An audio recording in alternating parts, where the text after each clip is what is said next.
Baby, I've been up all night. It's been a party all night, all day, every day, all night, every night.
looking at is the painters are designing something for consumers in Italy, and particularly in Etruria.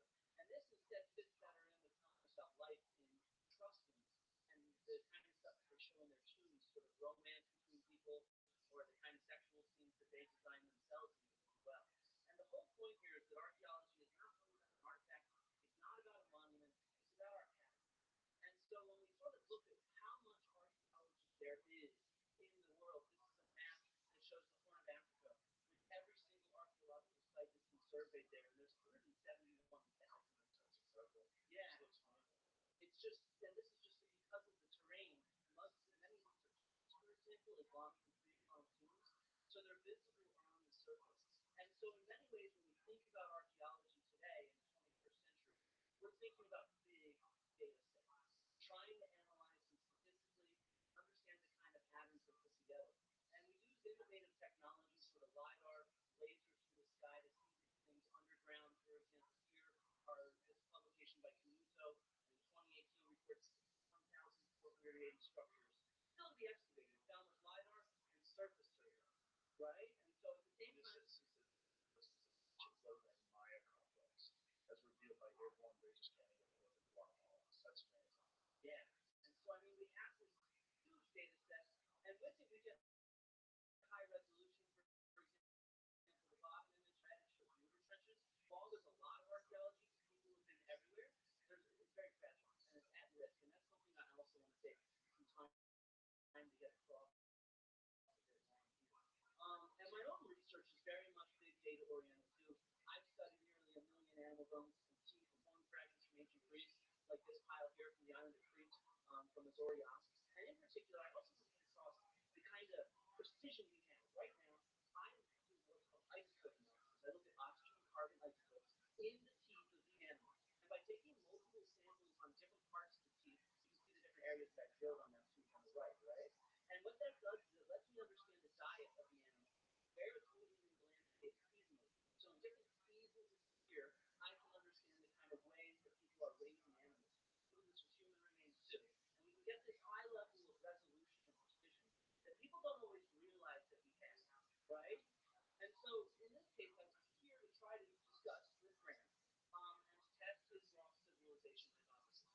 He has written about it in many books, and he's given many talks here and on Netflix, and he's talked about this idea of a lost advanced civilization from the Ice Age, an advanced civilization around the globe, right? And in particular, he thinks there was a global cataclysm at that time, and the survivors introduced agriculture, architecture, astronomy, and arts to hunter-gatherers. And so I'm trying to get exactly this with an open mind, and I wanted to answer this with the perspective of my own experience and my own expertise. And so, in that sense, if you think about what Carl Sagan says, extraordinary claims require extraordinary evidence. Graham is in many ways the first person to admit that the evidence is at his fingertips. It's kind of what he thinks is this technological transmission to hunter-gatherers, but he does not have any direct dated evidence of this civilization. It's, after all, a lost civilization, right? And so what I've been thinking through is, how can my own experience and expertise kind of test this hypothesis in a fair way? That's kind of my goal here while here. And so I'm here doing a lot of research. I'm here to present what I see are two clear disproofs of a lost advanced Ice Age civilization. I mean, archaeologists were fairly sure this does not exist. We've been looking for this kind of civilization for several hundred years. It's this idea of a pre-flood civilization has been around for several hundred years. And so what I want to do is focus on where my own experience and expertise is. My dad was an Ice Age archaeologist. He studied Neanderthal caves. And so I want to dig into some of the stuff that he's excavated and surveyed. These are, for example, 150,000-year-old stone tools from Egypt. And so we have so much Ice Age evidence. And Graham usually ignores it. And he claims that his civilization... Do you have your notifications on or something? The dongle is doing that? Maybe it might stop. Yeah. Okay. All right. No worries. And so this your claim is that my claim is that he ignores most of the evidence from hunter-gatherers in the United States, which is that he ignores it, or does it focus on it as much as he's focused on is it ancient advanced civilization? I mean, I think that's one and the same. I think if you're going to look at the Ice Age, you need to look at the totality of that And so, for example, he proposes the reason why the Ice Age civilization is there is because it's underwater. It's been, we've had 200 feet of sea level rise since the Younger Dryas, and therefore it's not accessible. And so I really want to focus on Ice Age coastlines, evidence from Ice Age coastlines and excavations, underwater evidence from the Ice Age, things like that, the areas where he says the archaeologists don't look, but we are looking. And what we find is the ephemeral traces of hunter-gatherers rather than some sort of advanced civilization. And so that's one thing I want to show. I want to share this kind of evidence. Some of it's new, some of it's not, but I think it's the kind of thing that it has a direct bearing on looking for such an unsafe civilization. When you're studying these coastal areas where these ice age people lived, and you're studying these underwater, whatever, what would you call them? Are they cities or towns? No, these are. So in this case, this is a really brand new find from like a month ago. It's actually a hunting wall off the coast of Germany. So it's where they have their camp. Yeah, or maybe just where they drove demons along to hunt them. But most of what's underwater are lithic scatters, scatters of stone tools, stuff like this. What do you have there? I'll show them off a little later. So yeah, yeah, sure. How old is it? These are all modern replicas made by archaeologists. Some of them made by my dad, and some of them have been made by. Hook us up with some real stuff. Sorry. I do have an ancient corn cob right here. From about 1,200 years ago from the Southern Methodist University Archaeology Collection. I'll explain why in a bit. But my question to you though was how much of the ground do you think has actually been studied when you're looking at these ancient ice age Neanderthal populations, or were they Homo sapiens as well? These are Homo sapiens. This is from right at the end of the Ice Age. So it's a lot of humans. So these when you're finding remnants of ancient hunter-gatherers, how much evidence, how much of the ground do you think you've studied? We've definitely not studied most of the ground. Right. But as I'll show, we studied a lot, and we actually put together predictive models on how to find this stuff. And so it's fairly expensive to go diving, right? And so how many guys do you think? How many times? Thousands, yeah. Oh, yeah. And lots of different sites around from all over the world. And specifically, it was done to try to locate these. So to try to locate Stone Age, Ice Age stuff, yeah. Yeah. And then my second thing I'd like to focus on is food. I'm an archaeologist who studies ancient food. I'm an environmental archaeologist. I've studied millions of animal bones from the past. I've helped collect thousands and thousands of seeds like these. And it's something that people don't realize we can get. We've developed sampling methods, and we now at this point have millions of archaeobotanical remains of seeds from ancient civilizations and ancient societies all over the world. And I want to sort of show you how we understand domestication as a process. And we can see where it happened in real time, in real space, this sort of evolution from a wild plant to a domestic plant, because that counters Grant's idea that the civilization introduced agriculture. It was not an introduction.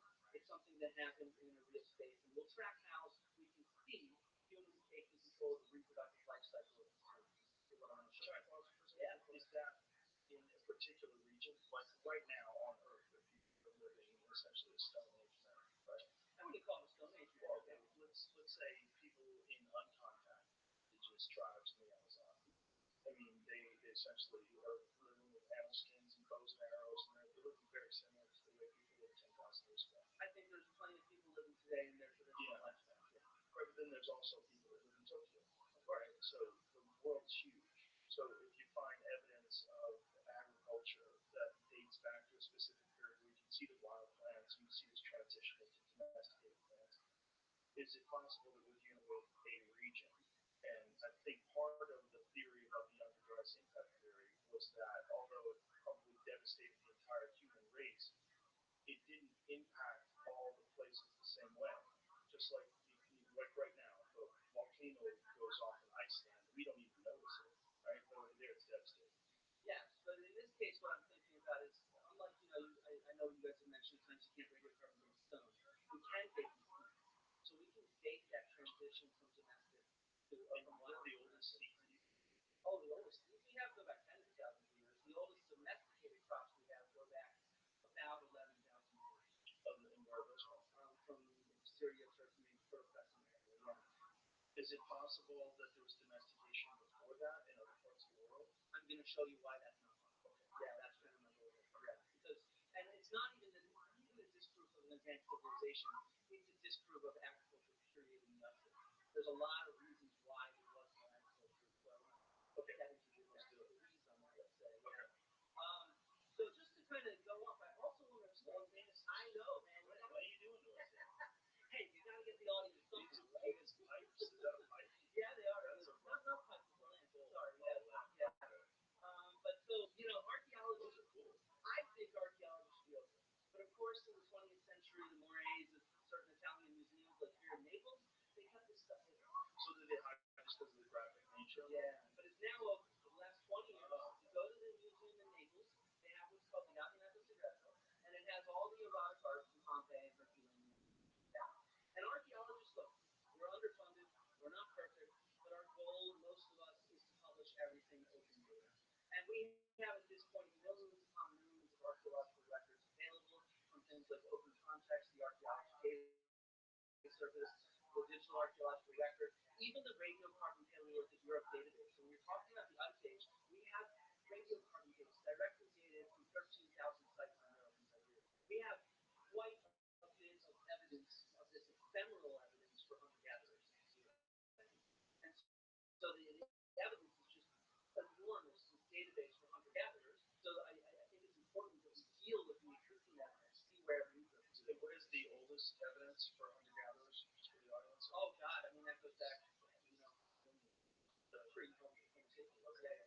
Yeah. And but in terms of what we would consider Stone Age man or early Homo sapien, what what is like the earliest buildings that we know of? What's the earliest tools that we know of?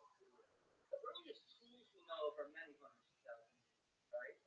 Before modern Similar to the ones you showed us. Yeah, well, they're bigger. They're probably this isn't quite it either. This is a middle Paleolithic style sort of anatomy.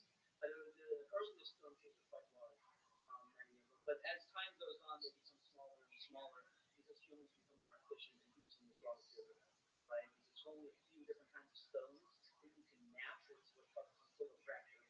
I'll pass some of these around.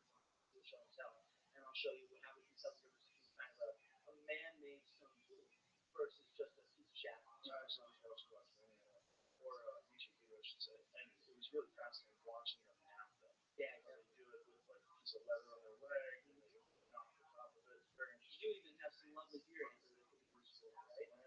Yeah, it's pretty cool. Yeah. Okay, so continue. So you were saying that we have a very clear chain. Essentially, you're saying there's a clear chain between what we know of in terms of like hunter-gatherers and then more modern civilizations. It's pretty clear. No, I don't see it as a linear line. I actually Not linear, that's a bad but that you know at what point in time it started. I think what we can say is we can understand and start pinpointing that it starts with domestication and things like that. But I think that what this big data set that we now have shows is there is no linear trajectory to human culture. It's actually very heterogeneous what happens. It's different in different areas of the world, and therefore we need to understand the local context to understand it. And that's really what it's picturing. I mean, in many ways, like I think Graham's show is fun and interesting to see, but I think it misrepresents what we think of as the birth of civilization. We don't really write or teach about that anymore. It's very different in different places. Even the very term civilization is something that everybody has a different definition for, so we almost never use it. I never use the term civilization while teaching about it, for example. It's a term that can be used to mean anything.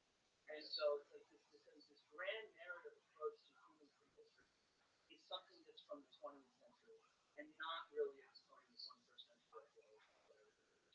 Yeah. And so I just want to end with a couple questions for Graham, if he's willing.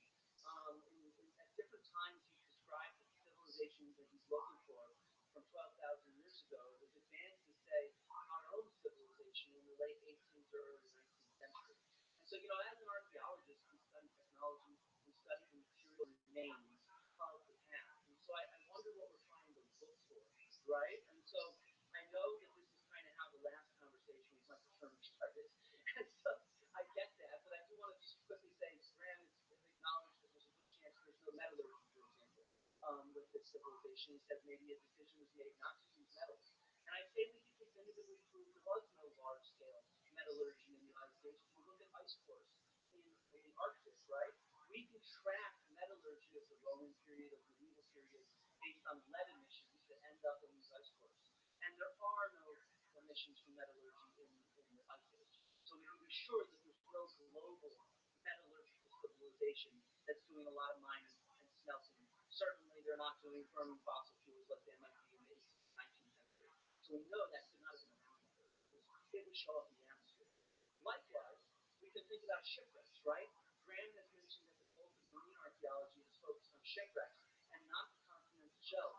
And so the thing is, at this point, we have something like 3 million shipwrecks from around the world. And so one of my questions for Graham is, if this is a global civilization of ships, why is it that we don't have shipwrecks from this global civilization? I see this as a big, big problem. If we're looking for a civilization that's traversing the oceans, we should find these shipwrecks. And similarly, these shipwrecks are located near the coast. They're located on the submerged continental shelves. We are actually exploring these submerged continental shelves in detail. We're able to find scattered ephemeral shipwrecks, but not monuments of some sort of civilization. And these shipwrecks, what's the oldest one that we found? Well, there was one that was just published from about, I think it was about 6,000, 7,000 years ago off the coast of Italy that I saw. Something around there would say what I'd say is around the oldest of it. Yeah.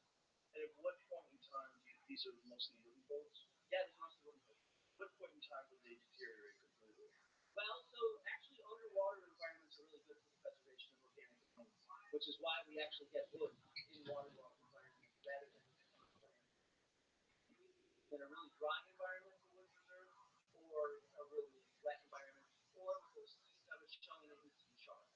So in general, wood will decay. So in a lot of underwater environments, it'll just preserve as long as it's in homeostasis. Which is why that explorer's boat that sank, whose boat was that? You know what I'm talking about? A famous explorer is this beautiful wooden boat that's almost completely intact at the bottom of the ocean. I think it hit an iceberg. Yeah. And which explorer was that, Jamie? You remember that dude? There's an amazing video of it. They're just zooming in on this boat, and it's almost exactly like it would when it sank because the water is freezing cold. That's a good look at that burn shackle. Oh, yeah, okay. Yeah. It's incredible. The whole boat is just naturally riveted on that whole thing. I mean, the preservation underwater is amazing. There's the shipwreck off the coast of Italy that I just presented, what was on the Bad Boy Science YouTube about shipwrecks and stuff. And there's still the fine end that was holding the Roman cargo is still preserved. And so just underwater preservation is just freaky. And is it, would it stay that way for 20,000 years?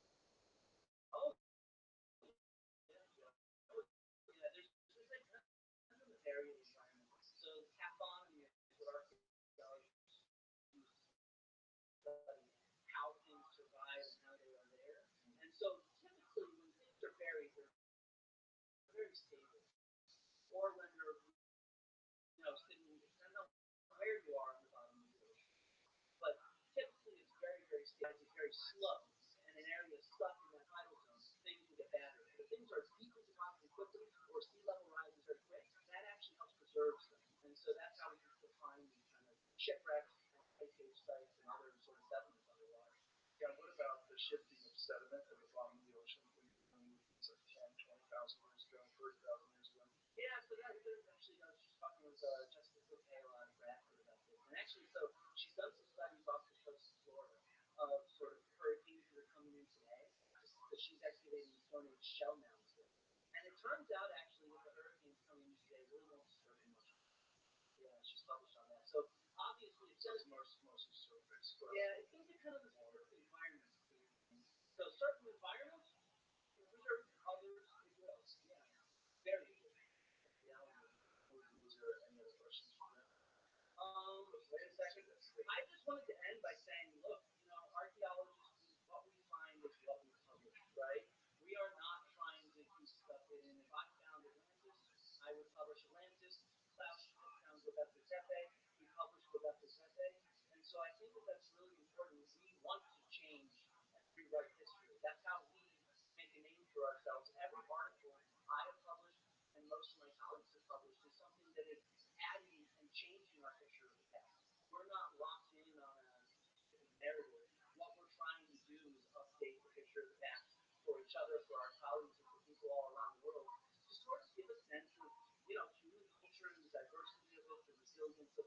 and how we've survived this long so that we can learn from it. Okay. Great. Sure. Absolutely. Thank you for inviting me. Oh, yeah. Priests, in a way, are historic occasions. Because as far as I know, this is the first time ever that mainstream archaeology sat down on the floor, debated something, looking at past, and critically saying what's in ability. I think it's really valuable, and I hope the audience will find it useful. Um, I'm going to try and record a few of your questions. The last civilization that I'm thinking of is like a black hole in space to me. It's like something missing in the storyline. To the extent that I can perform, I think we're looking at a civilization like all civilizations. They emerged out of shamanism. I believe that they did have rather advanced astronomy and a knowledge of the world. But I don't compare, when I speak of a 19th century level of technology, I'm talking specifically about knowledge of longitude. The longitude problem was not solved by our civilization until the middle of the 18th century. And I'm talking about knowledge of very hard to observe anomalous nature, the precession of the equinoxes. That knowledge is normally attributed to the ancient Greeks. But I think there's compelling evidence that it's much earlier than that. I'm not quite sure where to start with my first presentation, but you're telling us that archaeology is very keen on new ideas and wants to really explore and investigate the past. So that's my perspective. Yes, yes. Right. Let's have a look at Clovis first. Now, tell me what your view on the Clovis first thesis is. Well, when I was an undergraduate student, I was taught that there were people here before Clovis, and that was over 20 years ago. So that would be what that would be the early 2000s. So would you feel that Clovis first idea? Clovis first is the idea that excuse me, the culture that archaeologists call the Clovis culture. The reason that they call it the Clovis culture is because its artifacts were first found in what's called Black River Draw, and nearby Black River Draw is the town of Clovis, New Mexico. So archaeologists named this culture the Clovis culture after that. And it was for a long while thought to be the first culture, the first human presence in the Americas. And the dating that was put on that was around 13,400 years ago. This culture crossed the Bering Straits, which were then a land bridge, as you can see from this image on the screen. They crossed the Bering Straits, they entered into North America, they came down through, often it was argued, an ice free corridor, although that's debatable, and then they entered the main part of the Americas and gradually made their way further south. And this was a dominant paradigm until I would say the 1990s when it began to be seriously questioned. But I would wonder whether the ghost of Clovis first is still not haunting archaeology. So let me just say a few words on this subject. So across the Bering Straits 13,400 years ago, and it's a single common origin. Supposedly that was the idea with Clovis first. And every recent genetic discovery is showing a very close relationship between Australasians and certain peoples of the Amazon rainforest. We talked about this before in the show, I can go into that in more detail later. Huge amount of evidence from South America has a bearing on this subject. This is the pivotal tool set that the Clovis people used. And despite the fact that you're telling us that Clovis first has been debunked since the 1990s, really, and you were told it was debunked in the 2000s. You can find new scientists pushing this in 2013, questioning the Clovis first model. And those who did question the Clovis first model, I do love your picture of this free and open and generous archaeology, but actually archaeologists can be very, very mean to other archaeologists who disagree with them. The example of this is Jack Mars, who investigated Bluefish caves in the Yukon and found evidence of human beings there more than 20,000 years ago. Now, if that evidence were correct, it would follow that Cologne was first modeled out of the water. People like southern America were 7,000 years before Columbus. The reaction to that was not wrong. The reaction to that was fury. Jackson. And here the Smithsonian, rather than launching a major news search for more early evidence, to find instead fierce opposition that fitted debate one of the most acrimonious and unfruitful in all the studies. And it was a brutal experience for Jacques Mars, who liked this astonishing position. Audiences paid a little heed to his evidence at the kind of practices that gave short shrift to the evidence. Then his confidence was questioned. When Jack proposed that Bluefish caves are 24,000 years old, it was not accepted, says William Gilson. And the fact is that Jack Mars was ruined by the archaeological reaction to his discovery. His career was wrecked. His research funding was withdrawn. He was ignored by colleagues in the halls of academia. He was insulted and humiliated. It destroyed his life. But he was right. And the fact that he was right was later confirmed. It was confirmed that indeed human beings had been at Bluefish Cave, and there's the publication from the scientific. Yes, January 2017, confirming that all along Jacques Mars had been right, that the ruining restructuring of his reputation for saying something that other archaeologists disagreed with had been wholly unnecessary. And again, the Smithsonian, the study raises serious questions about the effect of the bitter, decades-long debate over people in the world. Did archaeologists in the mainstream marginalize dissenting voices on this key issue? And if so, what was the impact? Did the intense criticism of pre-closed sites produce a chilling, stifling new ideas and hobbling the search for race? So his closed debunked and debunked. He explained that his closed being debunked again in 2007, National Geographic. His closed being debunked in 2012. I mean, for a theory that was debunked in the 1990s, it's weird to see it still being debunked in 2012. Like there's something still going to debunk, isn't it? And Wikipedia entry.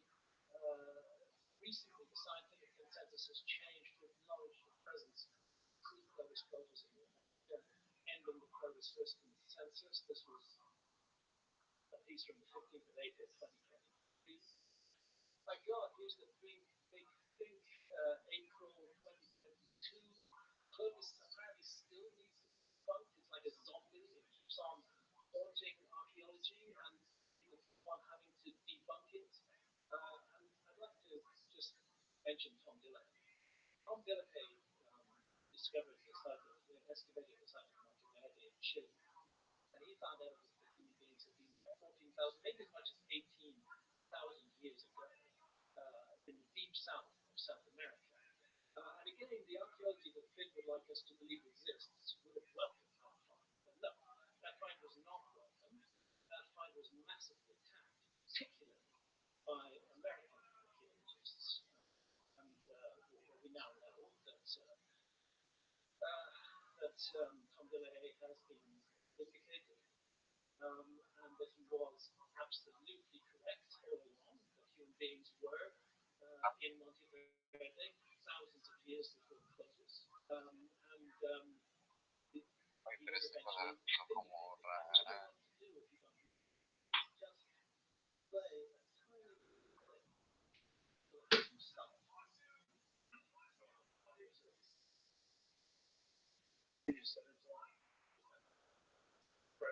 play a tiny clip of himself. How do I send it to you?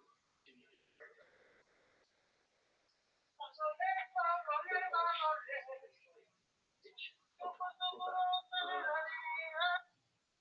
for a slight technical hitch. Let's play this clip from Delahaye, who was the discoverer, excavator. I put together an interdisciplinary research team that got National Geographic funding and National Science Foundation funding. And that went pretty well the way we expected. So I found that scientists were open-minded. This includes archaeologists. We had Australian, Argentinian archaeologists speaking with those people besides myself. I had close to 100 years of experience amongst them. Um, what surprised me on the side was closed-mindedness of many archaeologists.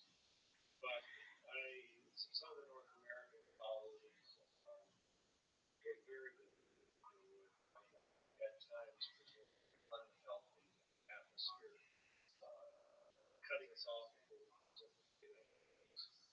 Not talking with us about fusing people with the data, this sort of thing. So I think I've got a few minutes left of my presentation. But I would like to deal with the issue that I think was mentioned of archaeology somehow knowing that there was no lost civilization. We could call this extreme. So, the Society for American Archaeology, of which Flint is a member, wrote an open letter to Netflix shortly after the release of my show, Ancient Apocalypse, uh, really asking Netflix to cancel the show. Not to cancel, this is quite incredibly good. They said, don't, they said reclassify science fiction. Now, to my mind, what is the result of 30 plus years of work on my part being reclassified as science fiction is as good as cancelled. Netflix did not classify it as science fiction, but as archaeology, the Society for American Archaeology says that it really sees no evidence for thought lost civilization in the Ice Age. It's simply the series is simply entertainment with ideological themes. So I want to get into the parts of the world that archaeology does not look at. It's kind of interesting though for us, it's not just the last thing. Contrary to Hancock's claims, archaeology does not willfully ignore credible evidence, nor does it seek to suppress it in conspiratorial fashion. But we would just show that. Yeah, we just showed in the case of archaeology was not with these guys, that they suffered humiliation and great difficulty in advance of their work. And furthermore, I'd like to make another point here at this content. I don't think there's an archaeological conspiracy against me. I'm not so conceited. I don't imagine there's a conspiracy. I don't think archaeologists are sitting together in a cabal conspiring against me. I think that archaeology has locked into a mindset about the past where my ideas simply seem preposterous. And I think it's very annoying to archaeology that those ideas have some resonance with the public. And I absolutely refute any suggestion that I have ever said that archaeology is involved in a conspiracy against me or is trying to suppress my work. That is not the case. Look, there's the Sahara Desert. A bit of archaeology has been done in the Sahara Desert. But we're looking at 9.2 million square kilometers of Sahara Desert. Tell me how much of the Sahara do you think has actually been excavated as archaeologists? I'd say a bunch of this is surveyed, including by my dad. No. How much is actually being excavated? What's a percent? Well, a lot of sort of desert archaeology does not have excavations. Go to the way to do it. So what's your answer to my question? How much does archaeology really know about the past of the Sahara? Well, we understand about the domestication of pearl millet in the Sahara, from when the Sahara was much more, much of it was actually more habitable because it was not also so the complete domestication of pearl millet in southern Europe. We can see my question is related specifically to my subject. Has enough of the Sahara been excavated for archaeology to exclude any possibility that they've missed anything important in the Sahara? We have found thousands of sites of ephemeral hunter-gatherer remains in the Sahara. You still not answering my question. How much of the Sahara has archaeology actually looked at? I have no idea, but quite a distance. What do you mean by quite a distance? What I mean is that due to remote sensing, due to surface survey, and due to archaeological excavation, we actually have reasonable coverage across in the Neolithic, we can see agricultural villages, and before the Neolithic, we can find ephemeral hunter-gatherer camps where they were naturally found. But the fact of the matter is, far above 1% of the Sahara has been excavated, and 99% hasn't. So to say that there's no possibility of any traces of a lost civilization in the Sahara seems to me a bit premature, particularly since during the African humid period, and there were several of them, the Sahara was green and fertile, and was a very attractive environment for people who wish to live. I might come to the ancient maps issue, but there's an ancient map up there which shows a green and fertile. Oddly, it coincides very much with a radar survey of the Sahara done in 2015, showing river channels in exactly the places shown in that ancient map. I think the Sahara is a fascinating, underserved area by archaeology. The plain fact of the matter is, it's very expensive to work there, it's very difficult to work there, and archaeology has done very little with it. Not no less, not no less, very little. Not enough to write off the possibility that evidence might be found in the future. You know, you're basing this on our technology now. Let's look 200 years in the future. Look how much archaeology has progressed in the last 50 years. 200 years in the future, the technologies might be so much more advanced. There's so much stuff that is simply not being looked at. And the Sahara is one of those undisturbed areas, as far as I'm concerned. So is the Amazon. 6.7 million square kilometers, about five and a half still covered by rainforest. It's bigger than Italy. Well, here's another nature. 95% of the Amazon has simply not been investigated at all, and those bits that have been investigated are minuscule by comparison. Yet, where investigation is taking place, astonishing finds are being made. And these are in the Brazilian Sacred Patriot, and geoglyphs. Well, I've recently been with, not all archaeologists are as opposed to my work as you and your colleagues do. But I've been with Marty Parsonen, who's a leading archaeologist studying the Amazon. I've been with Alceu Ranzi, who's a geographer from Brazil, and with Fabio Matthias Filho, who's a LiDAR expert. This is very recently, actually. And we did some LiDAR work in that area. And this is the kind of things being found. Huge, enormous earthworks, geoglyphs, which were we to find them in the West, we would recognize them as almost as engines. The amount of workmanship that goes into these earthworks is stunning. And they are very precise, very geometrical. You have squares. Here you have a square enclosing a circle. More of the same. The Kino is a gigantic site. These are just scratching the surface. The archaeologists who are working on these sites believe that there are thousands and thousands more of these geoglyph sites, that they're just touching the edge. When I was there with them back in September 23, I think it was, we actually did a bit of LiDAR. Put up a drone with LiDAR attached, and we found new geoglyphs that have not been found before, within a mile of geoglyphs that have been found, but still covered by Caribbean rainforest. And Marty and Arceo are of the view that if we were to really investigate all of the Amazon from this point of view, we would have to revolutionize our whole human history. But archaeology has hardly touched this incredibly important region. And therefore, I do not believe that archaeology can tell us that it can rule out any possibility of a lost civilization, while it has so failed to serve the Amazon, and is only now beginning to do so.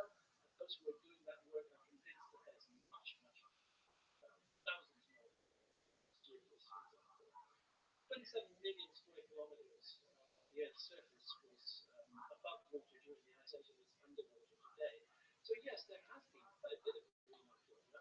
I think Nick Fleming says there's about 3,000 sites have been investigated underwater over the years. But it's, again, you're looking at a tiny fraction of 1% of the submerged areas that have been investigated. I was very excited when I saw this, but it turned out that it was just another search for shipwrecks. And fortunately, some new work is now being done. Archaeologists are beginning to look at the submerged area of Doggerland, for example, in what is now Britain and continental Europe, submerged areas, and beginning to investigate this. It wouldn't surprise me at all if lots of evidence of hunter-gatherers is found in these submerged areas. I would expect that to be the case. But to say that enough work has been done to rule out the possibility of a lost civilization seems to me absurd when we're dealing with 27 million square kilometers. And I just want to say that I and my wife Sandra have done a great deal of diving. We did 7 years of scuba diving all over the world. And what we did was we followed up local camps, underwater structures, fishermen, local divers, and we went where they took us. This is Namdol Ponteg now in the Ponteg. You go a bit further in the water and you start finding structures underwater. Go a bit further still and you find this huge column underwater. This is at a depth of 27 meters. That column has been submerged for more than 13,000 years. And if you What's up, compare ass where munchy we little are bitch? today with this column on the left, the submerged column at Namdol, on the right, this column from Tinian, the island of Tinian, also in that Pacific. I went with the megaliths of Tinian being Are you overlooked talking? If overlooked you're that talking, come to Harry Potter Obama Sonic 10 and you tell me you're talking, and I'll come back in here with the device with which I can hear you. here are my feet disappearing into a tunnel. That tunnel to each side, two big megaliths, one on top of the other.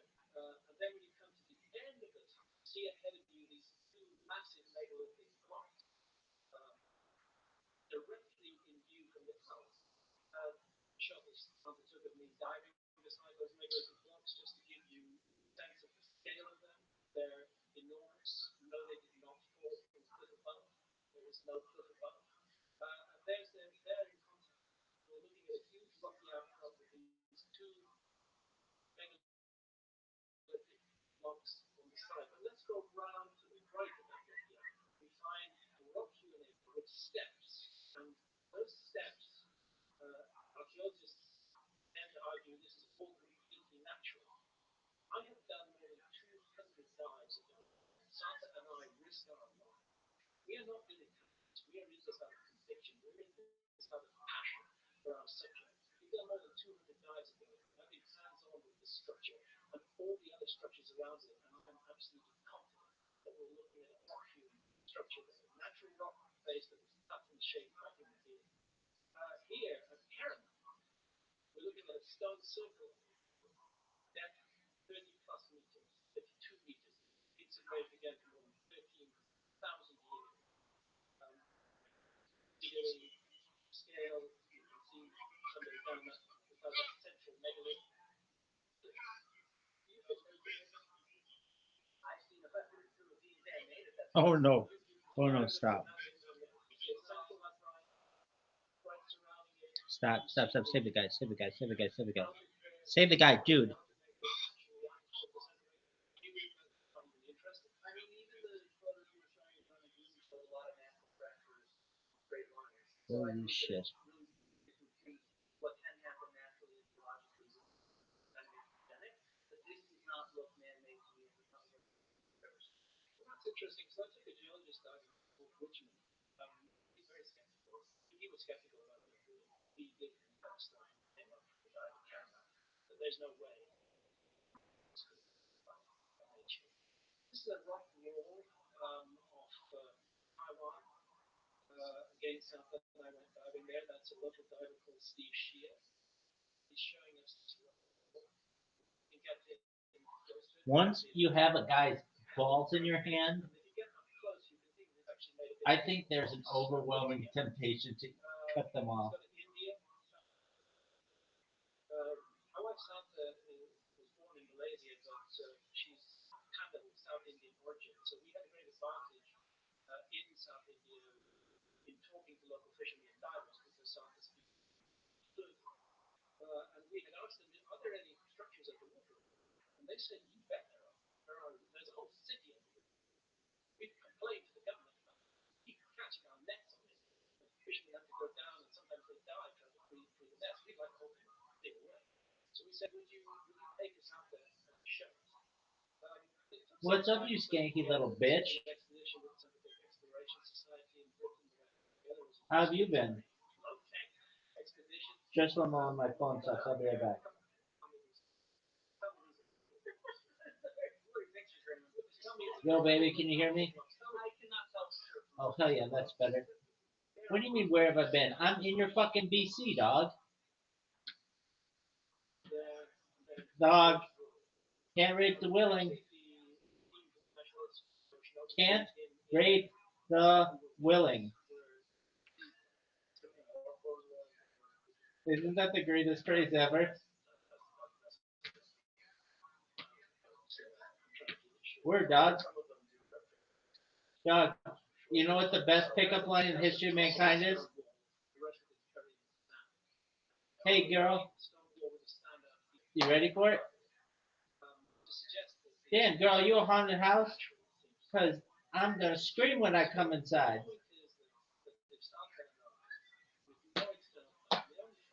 I know I did.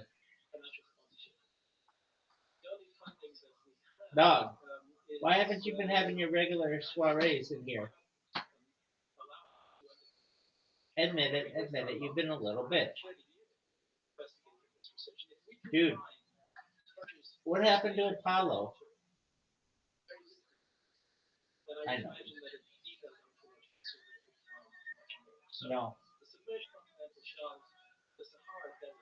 Yep. Are there a lot of thongs in it? Why the fuck is it called Thongs Lounge? I want to know why the fuck am I always live in Crypto Beach's Lounge if no one is ever there?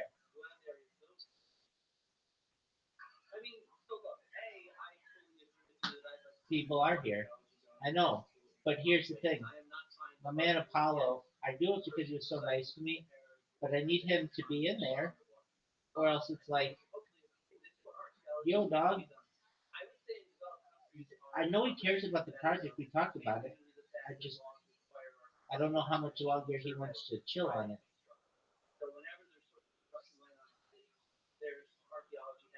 Well, that's the funny thing is he's like, I'm a perfectionist. I don't want to send anything out without it being perfect. And I'm like, dog, I was uploading videos for you, and I looked and saw when your other announcements were, and they were 10 months ago, and they're like, introducing the best coin ever, launching soon. Like, that's 10 months ago. So, but I do understand he wants it to be perfect, and I don't want to take that away from him. I mean, at the end of the day, I just want more people in his VC.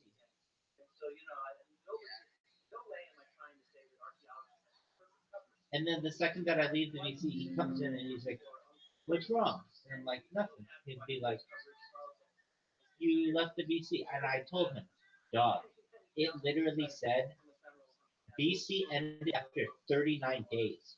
I'm like, "Dog, there's no one else in the world who's just gonna hang out in your VC for months, just literally months." I'm like, I didn't even know it was 39 fucking days the thing had been on there in there, and lit- literally no one had come in. 39, one person, Alex, one person named Alex S or something came in one time, and that's it. So, what do I want? What do I want from this? I would tell um, Apollo, Apollo, if you want to have that VC, you have to say, all right, well, friends, every night at I don't know 7 p.m. Pacific, I'm gonna be there for an hour if you want to come and chill. But like, give us something to plan on, or because once you start doing that, then we'll all just be like, oh, every night we'll be there. Like, if you and you know the same, if you were like, hey, and you kind of do this anyway. If you're gonna be in BC every night, you get a bunch of people in there once you start doing it a few days in a row. It's just like people want something to do in the evening, and so I want Apollo to utilize his VC. He's got a good VC. So what should he do? He should say to all the people in the VC, hey, you can make it for an hour or two tonight. And then also, if I were him, I would be on Twitter talking about my coin. Oh, that was the other thing.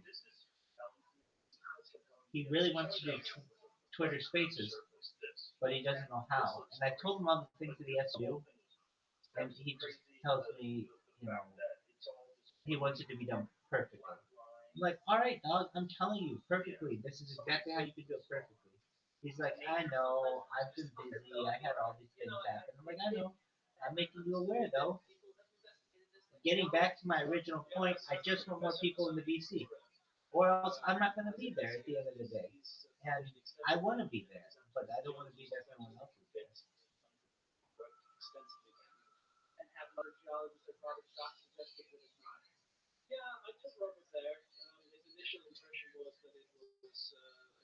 Exactly, and they become bad. I've been in some bad.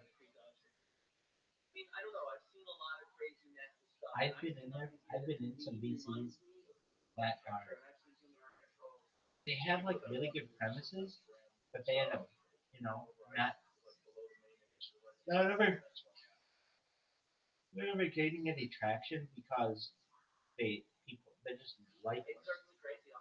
Like your VC, I'll be honest with you, for only having like I don't know 200 people or something in it, is very alive in terms of VCs. And I know a lot of it is like spam or porn or just like bullshit, but it's at least alive. It's not just like a Bitcoin bot, a fucking robot that just tells you when someone bought 2 weeks ago, and then a bunch of people who have left the chat. So you should know, like, honestly, I'm sure like these statistics are available if anybody cares, but like per capita person that you have in your chat is comparable to some chats that are like 5 or 6 thousand people. It's very busy.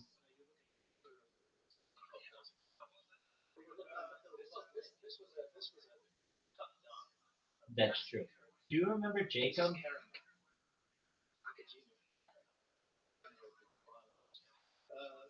That's right. And then it's like the other 20 were mine. What did you do with him?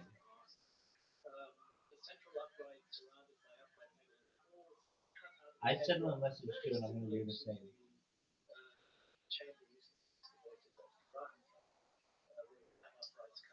Oh, weird.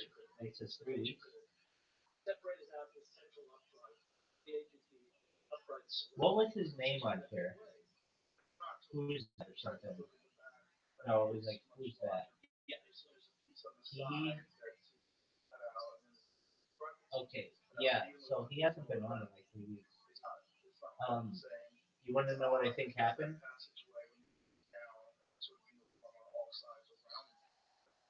Oh, that could be. No, I don't think that. I don't know. He chatted with. He said hi to me on YouTube, so I know he's alive, and I know he's not mad at me because he said like Rabbi Rothschild rules or something like that, which is nice of him to say, just so I knew, like there's no hard feelings. But I don't know. He was here literally every single day, and then he nothing happened.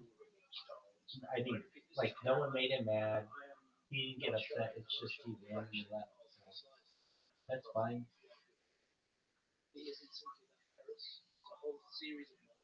I got banned from a bunch of discords. You want to hear all the reasons why? Well, the first one was Action Man, and uh, I got banned in that one. These guys were assholes. So Action Man has a kick, and in Action Man's kick, I spam the shit out of it. But Action Man's Discord, I didn't spam at all, not once. And they're like, "Oh, I remember this asshole. He's the guy who spammed, and you're not supposed to self-promote, so he needs to be banned."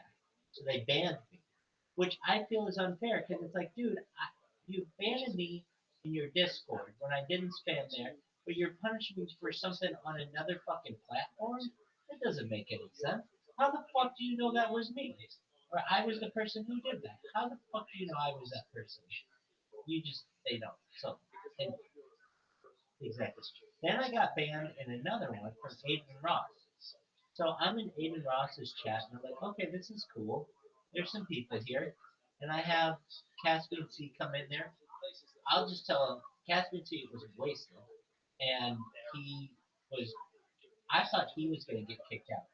Eventually, he ends up passing out, and then I'm in there, and I get pissed off because these guys, like, you can say whatever the fuck you want to say to me, that's fine.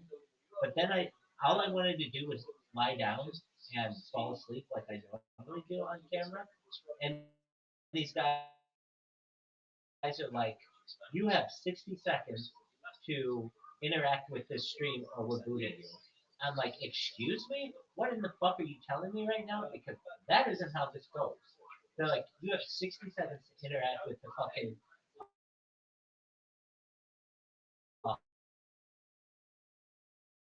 stream or whatever, or the board, and none of them have that rule. Why is it that I have this rule? Just because I have my camera on and you guys are peeping on me to see what I'm doing every 2 seconds, are you making up that rule? They're like, you have 60 seconds. So here's what I said, which I was just fucking pissed. I go, listen here, you little shit. You should know, I know all your names right now, and when Aiden Ross goes online tonight, I'm gonna spam his chat and tell him how fucking toxic you little bastards are and what you've done to me, and all I'm gonna do is spam his fucking chat. And he's gonna know your name, and he's gonna know your name, and he's gonna know your name, and he's gonna know your name, and he's gonna know all your addresses by the end of this. And that thing that fucked me was the thing that I said, he's gonna know your addresses by the end of this because they took that to be dox threatening. It's like, Jesus fucking Christ. This is bullshit. I live in the United States of fucking America, and we still have a First Amendment, and I don't know how the fucking First Amendment has eroded so much, but now it's fucking, it's, it's just ridiculous. The way that the fucking United States Constitution should have it is that, hey, Congress shall make no law infringing on the free exercise of religion and speech and the ability to uh, gather. I mean, like, look, dude, they fucking destroyed this goddamn amendment. Okay, First Amendment. Like the big one, which fucking was absolutely ridiculous, is the one. Okay, so where it says, okay, shall make establishment of religion or prohibiting the free exercise thereof, or uh, or you got it.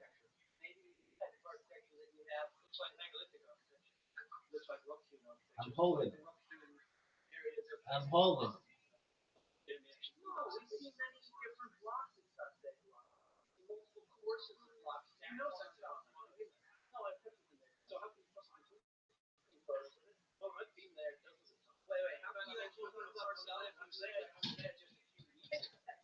Okay, but let's look at the images and discuss.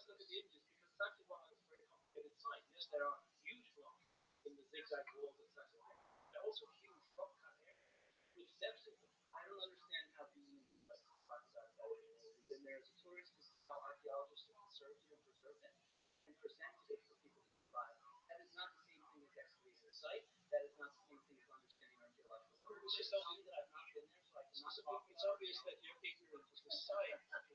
You're ignorant of the site because you don't know what the site looks like. You don't know. Well, it's a huge area that it's not solid rock. It's just talking about blocks. So I'm putting her here and let's like look at it. Yeah, let's do that. Look at it.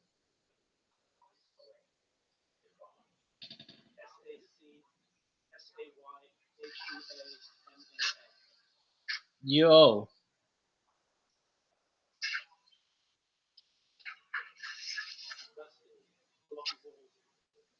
Yeah, that doesn't look anything like anything. Trump, another hand. He was trying to something. Whole Rothschild built something. None of that was taken on the ground. This was like actual architecture. Yeah, he did. Yeah, he did. This is not the picture that I was. Do you want to find it for him and put it up through HDMI? Jimmy, I know he was there. You had it up there.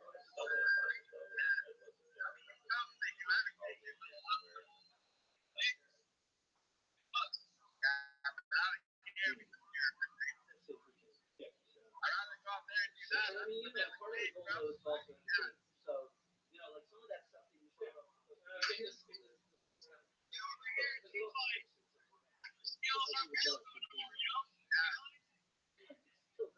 anything like the underneath. It doesn't look like a snow. It looks like a pretty thick gap, and it doesn't look like. It actually looks like a room here, is what I see on the To me, it looks similar, but not similar. That whole room there on the left hand side. I don't think anybody could look at that and never argue that wasn't making sense. I think that's so clear.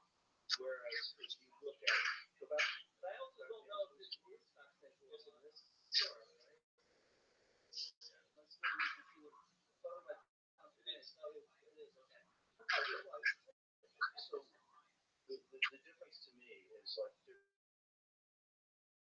some like instances like in between the steps where you look at that flat surface and the uniform line across the flat surface that does look similar.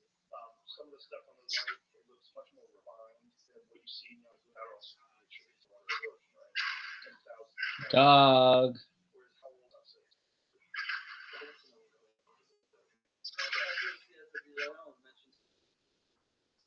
the difference between in my mind Professor Raman shows all those other things that are so clearly stone blocks fitted piled on each other. Don't quite see that level of sophistication on the inside. You do see some stuff that's very bizarre. It doesn't look like it's natural. I suggest if we were to look further and spend the money to investigate thoroughly over time, I'm simply raising this to address things apparent that archaeology has done enough already to possibly give us information. That's certainly what's said in the objective. What is your position on that, specifically with us talking about South America? That South America would be a place where advanced civilization would thrive because it wouldn't during the ice age time, because it wouldn't be experiencing the brutal cold that Northern Europe had. No, but I still think we'd want to find some sort of evidence that seems like agriculture, right? And so we can look at the development of agriculture in South America and in Mesoamerica and slide on that, and we can see that it actually we can see the transition from wild to domestic in real spaces. In which areas? So in Mesoamerica, we can see it. You say further south in the northern part of South America, we can see it as a variety of. And these are all areas that are outside of the ring. No, those are not the edges of the rainforest.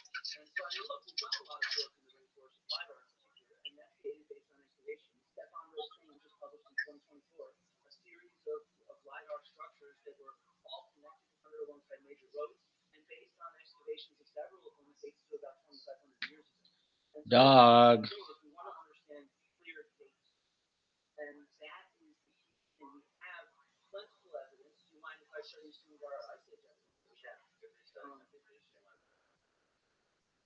Did I shut my computer? Wait, sorry, I told you something. Dog. Sorry, I have a cheap computer. I work for a public university and have a small grant.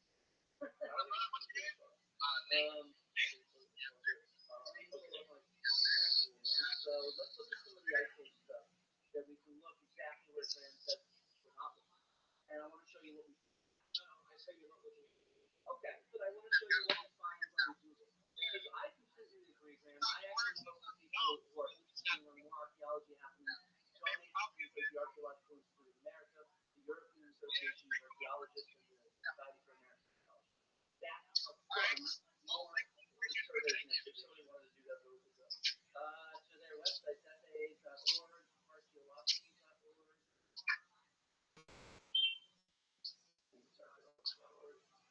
Can I give you guys links to on YouTube and stuff like that? Sure. Yeah, so archaeological.org, City Archaeological America, and I'll give you guys the links for that. So you can show that. I just wanted to get it out there once so people can know. Yeah, look it up. Archaeological Institute of America, Society for American Archaeology, and European Association of Archaeology. They are great institutions to support stuff. I just want to dedicate this quick thing to my dad, who was an ice age archaeologist.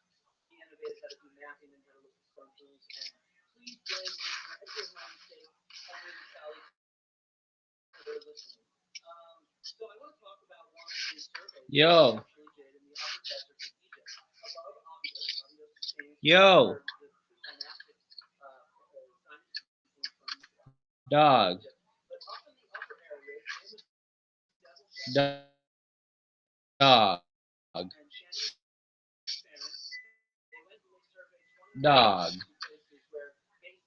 Dog. Dog.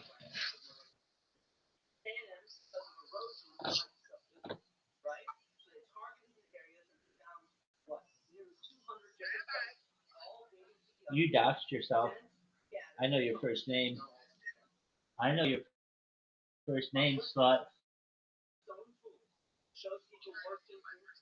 No, you didn't. No. Great dog. Smoke weed every day. I like that name. That's a very cool name.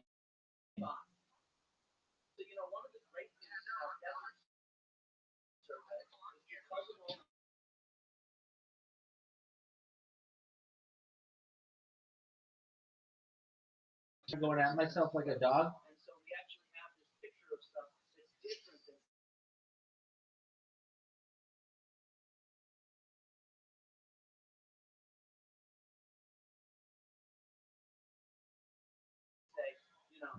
Yo, dog. Could have been a deep dog. You got a piece that big, it's hard to resist.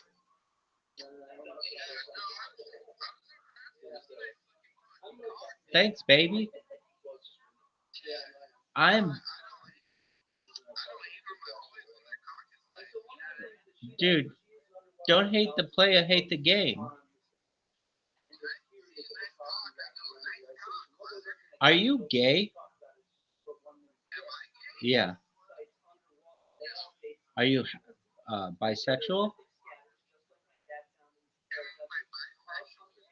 Yeah. So you're just like a super horny dude.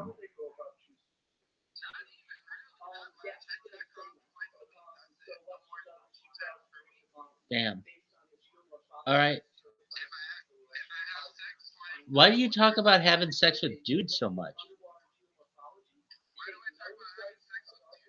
Yeah, dog.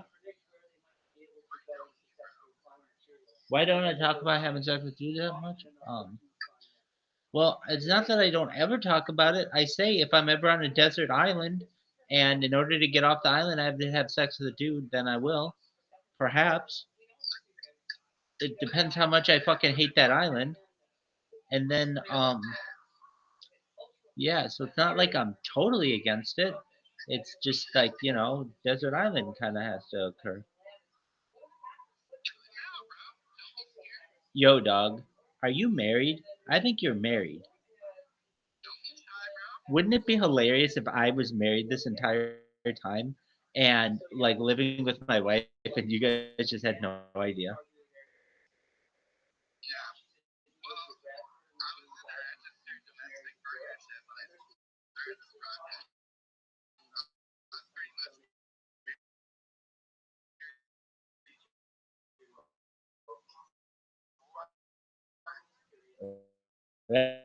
That is a red. Isn't that a marriage basically? To whom? Yeah. What happened to her? What happened to her? Shut up. Oh no way. So like you were in love with this girl?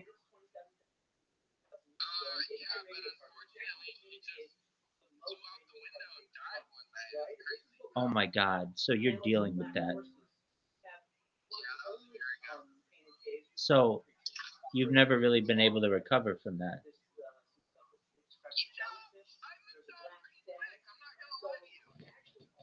Okay, I mean I believe you.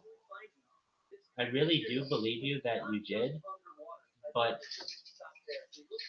so she was drunk and she was driving and she flew out the window?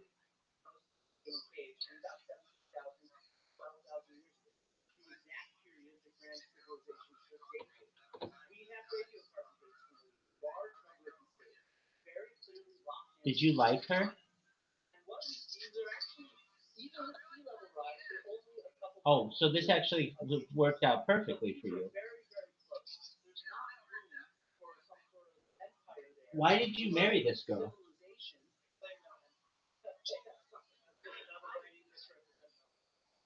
Hey, I'm sorry for misrepresenting your Wait, boyfriend, but there's no I thought room you said for she some was sort kind of of pain in large the ass. agricultural civilization along those coasts because the way sea level rises works is it's variable in different places. Holy So shit, you actually 7 years? have a You knew whole lot this of person coverage really, really near the well. ice age coast from the end of the ice age, not the glacial maximum. You explain those lines. Yeah, so these lines face at 100 meters and 120 meters sea level. The amount that Um, existed from what the is crust. this There's domestic more than partnership the deal? maximum What is that? we're talking about 12,000 years ago at the end of the ice age. And so they're only, all these caves in the main are Right. only a few Isn't miles that away common from law the marriage? coast. It's just, short walk. Right. So Wow. anything So that because you has guys were those together more than lines would 7 years, have to be you were within considered Yeah, exactly. There's only in a a few miles there. domestic It's not like a true untapped relationship? landscape. okay. Not in the Bay of Biscay, not in many places. Take us into shelter. So did you get her a state? Enormous amount of vegetation material there. I'm not just thinking that we're going to find. So you kind of just stopped liking this person, and she ended up dying randomly in a drunk driving accident, and just like perfect timing for you.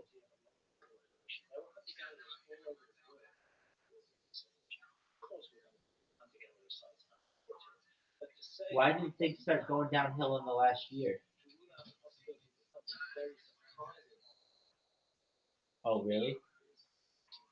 Why would did she have an alcohol problem? Obviously.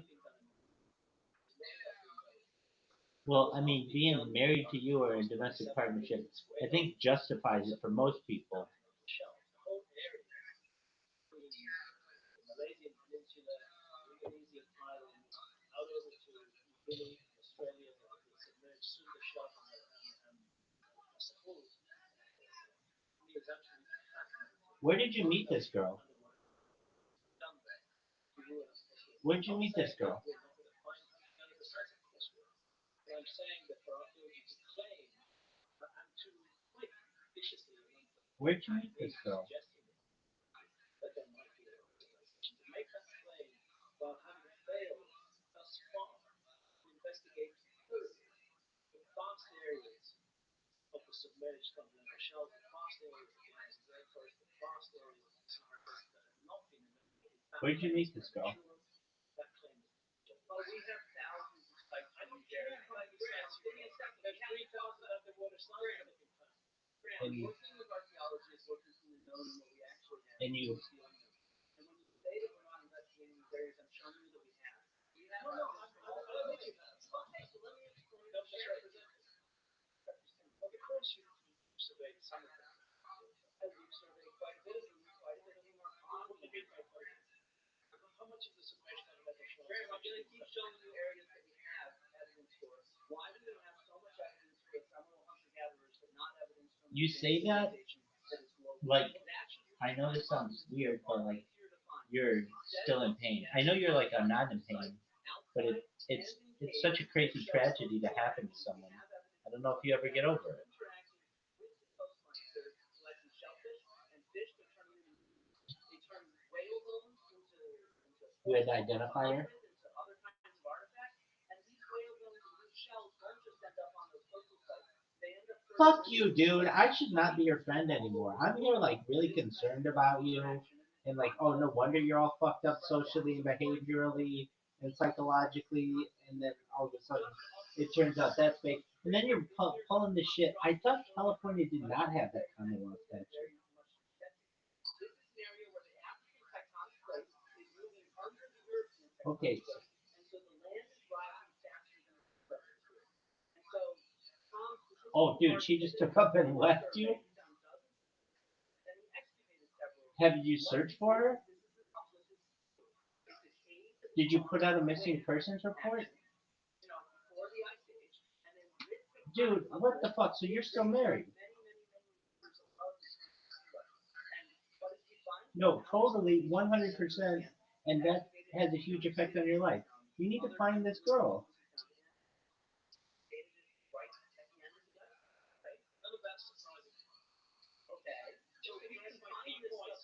how much of this information from the shells have actually been Dude, I don't even fucking believe you.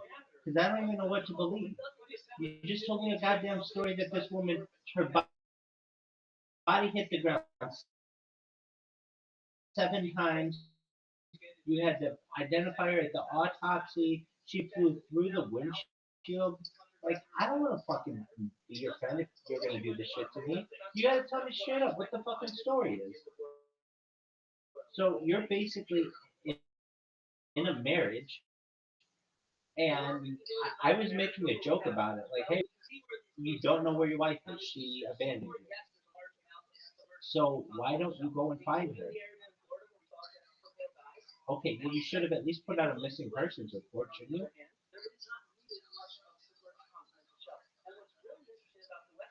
Well, then why don't you divorce her?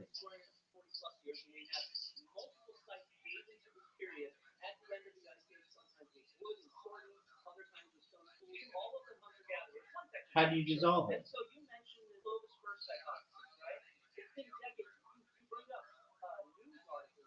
So why don't you do that? Did they approve it? So you're still fucking married, dog. So all you have to do, literally, all you have to do is pick up a phone, call your fucking county clerk, and be like, "Hey, did you get my fucking envelope?"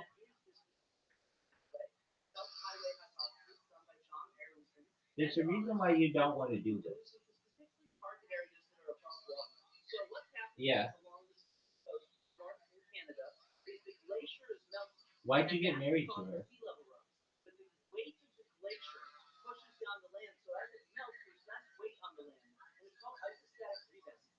Did she?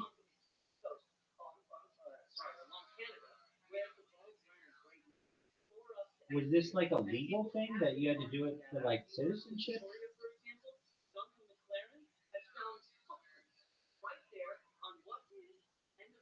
So she's born in Hawaii. She runs around with you. You fill out a piece of paperwork, and you don't follow up on the paperwork. You should fucking follow up with the paperwork.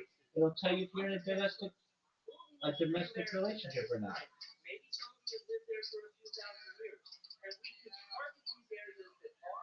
Dude, you better do it later today.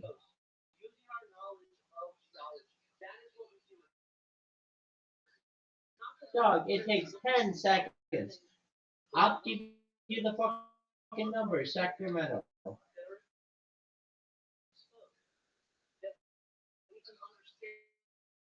Or whatever, Stockton, or fucking Merced, or fucking Daly City, or fucking Walnut Creek, or fucking Martinez, Oakland, or fucking Sonoma. Oh, dude, there's a new one. Hold on. There's a new one. What's that one place they opened? It's called like American Canyon. Yeah, what the fuck is that? That's a really nice place.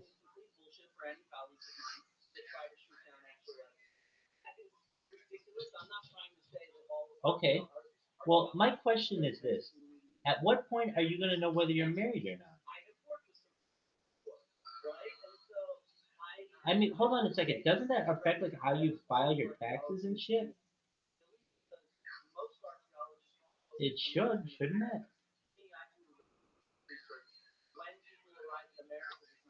You don't file jointly or anything. Why did you get into a domestic partnership? Why did you get? Why are you in a domestic partnership?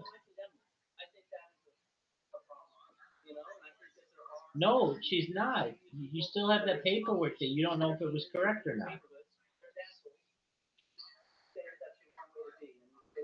Dog, I know it's not. Because when I would have asked you, hey, are you in a relationship or whatever, you'd be like, no, I'm not. I was in domestic whatever, but I'm not anymore. And you wouldn't have had the stupid ass story of her being in a fucking car accident and fucking running away. Dude, all it takes is you to check with the county clerk and make sure that thing got filed. And if it didn't, then you need to refile it.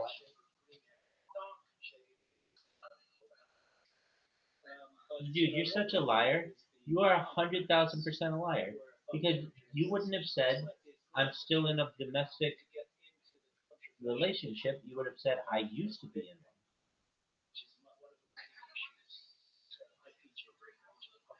Well, you have, and it sucks. I'm pretty much like, dude, I want you to be aware. I don't like that shit.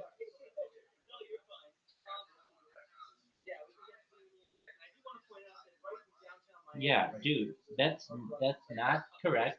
And you don't come over and tell someone, oh yeah, and then this fucking bitch hit the fucking cement 7 times on the freeway in Northern California. Like I even had location of this bitch. I knew how she like where she flew out of her car. You're not a nice person.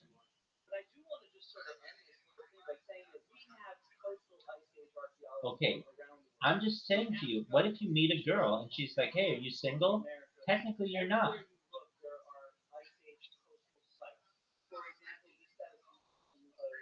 You you don't know. You're 100% sure that you don't know. Dog, dog. I'm telling you right now, you don't fucking know.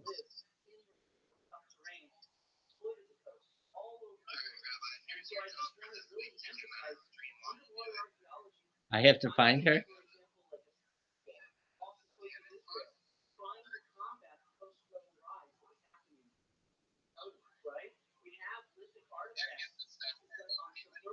Dog.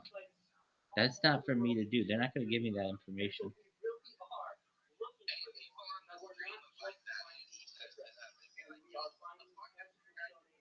I'm good at that shit. I'm sure that they would love that.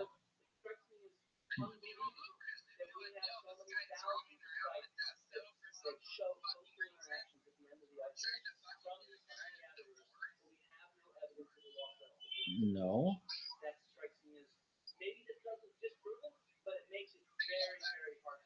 Yo, dog. Dog. Dog. You're a married man.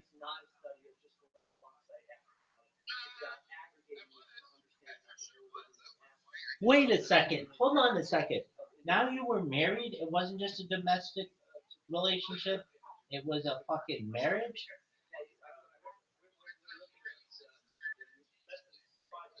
No, a marriage is like you have a marriage certificate. Have you ever had a marriage certificate? Then you were married.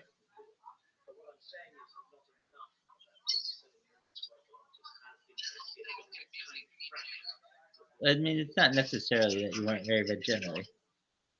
All right, dog. Dog.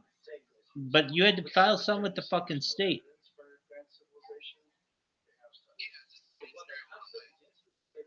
But you don't know if it actually fucking filed. And actually, you don't even think that it did file. I don't, because when I said to you, "Are you fucking married?" You would say, you wouldn't have said, "Yeah, kind of." You would have said, "No, I'm not. I used to be married." Or whatever. You would have said, I asked you, "Are you in a domestic partnership?" And you said, "Yeah." Well, I was until my wife died. Or whatever. And then you went into this stupid ass story about this fucking woman hitting the concrete 7 fucking times. Why'd you choose 7 times? She flew 65 feet, dog.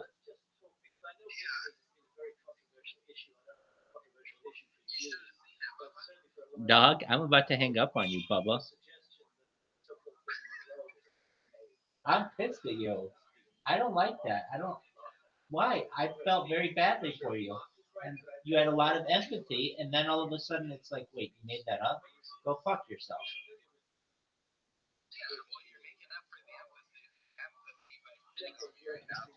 Yo, dog, have you ever shit on anyone? Yeah. All right. I can live with that.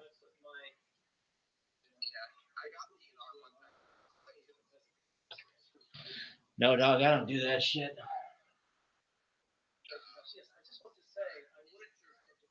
Dog. I'm sure there are a bunch of bitches out there who want to drink Rabbi Rothschild's piss. I'm sure of it. I'm sure it's a lot of chicks. Dog. You are a fucking cunt. Because you are a liar. Dog. We still haven't watched that O.J. Simpson documentary, you little slut. No.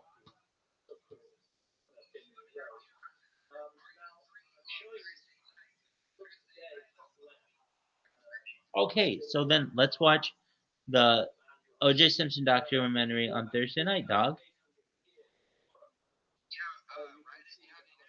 Dude, it's right fucking here. I don't need to write it down. All you need to do is have your ass in the fucking BC Thursday night and we'll fucking watch it.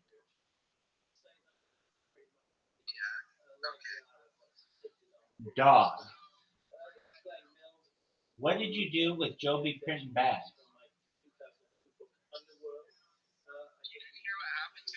No, what happened? You just told me a fucking lie about your ex-wife or whatever, so you could just say it was a lie. What is it?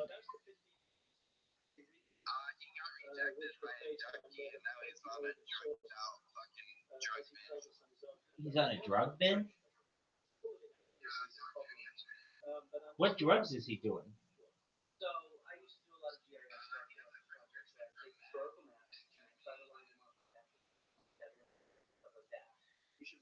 Okay, well, at what point,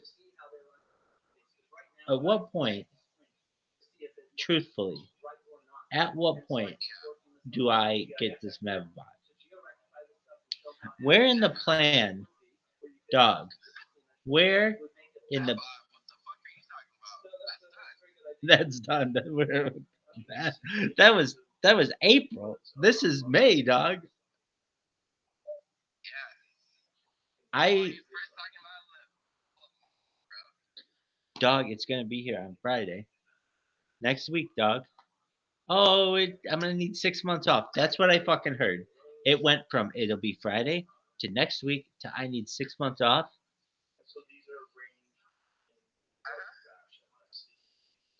Well, I'll say this. I don't think he was rejected by that person.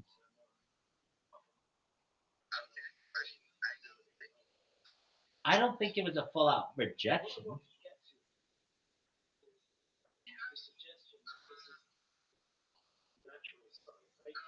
I'm gonna be honest with you. I think he could have still reeled it in. He just was too negative against himself. This is how I would just tell him this to his face, dog. And it's totally not what I told. I told him you need to be positive, you need to be confident, and he would be like, "I broke my foot. I can't walk anymore. No one likes this. I feel like everybody's sad." I'd be like, "No, man. Everybody wants you to be positive and be nice and be cool and be everything." And I think that there was just too much of that. He would have some really nice things that he would say to her that were like I think winners, like they bonded over animals and some other stuff. So he was making some moves, but at the end of the day, a chick doesn't want to hear about a bunch of negative shit.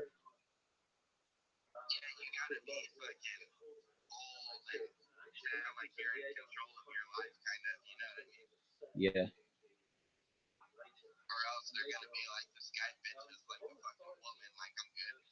right. But I still think he could fucking still pull it. But I don't know.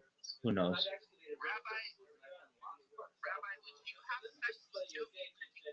No.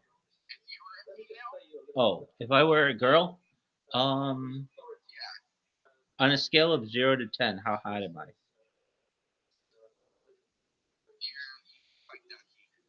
I probably only have sex with him when I'm drunk, after like a bunch of dudes already turned me down. But I don't think a bunch of guys would turn her down, so probably no. I shouldn't say that. I'm being funny. I'm just being funny. Would I have sex with Joe if I were? Yeah. If he were gonna be confident and cool, he can't be a little bitch though. I would just tell him, look, dog, you can't fucking cry after this. You can't say it would be the same shit that I tell him now. It's like, dude, if you want to be my friend, that's fine, but you have to be positive. I would tell him the same shit. As a girl or a guy, I would be like, whatever it is, I really like you as a person, but you have to be positive. I don't think there's anything wrong with saying that.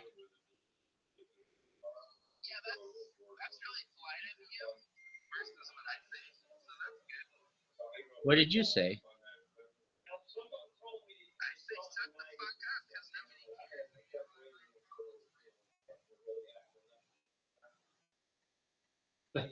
That's a valid point. That is a very valid point. At a certain point, yeah, it's like that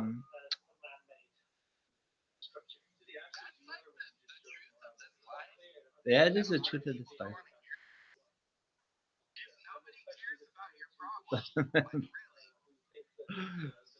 That's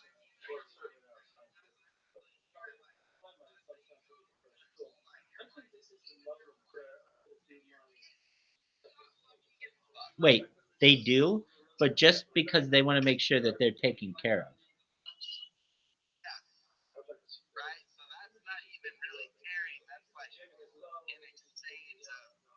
Right. Right. I agree. I agree with you. It's exchange for comfort.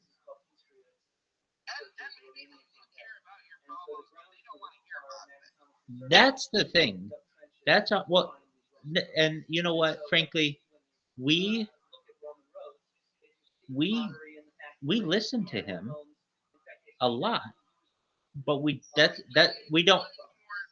And anybody else will. But at a certain point, that's not the only thing about what you want to hear.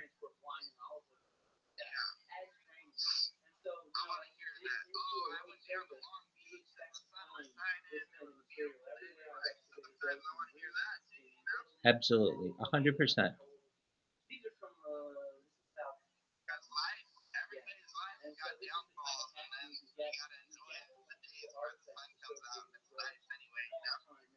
I agree. I think that's a very important point, dog.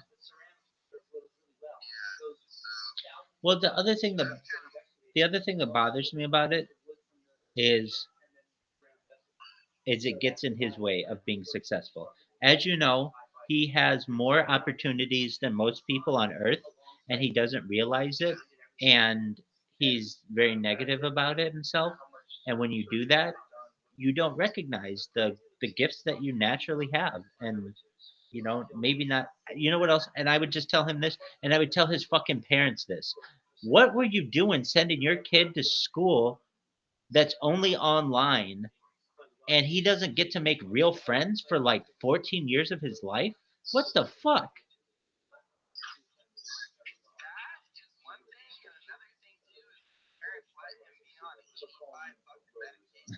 there's that. There's that too. I feel like I've met him like 100, like in 100 other people.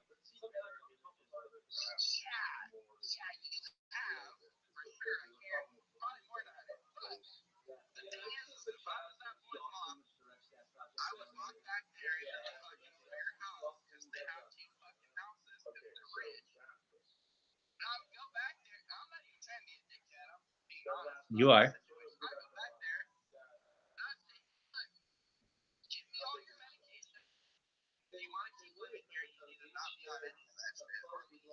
Well, you can't be on alcohol in the same stuff.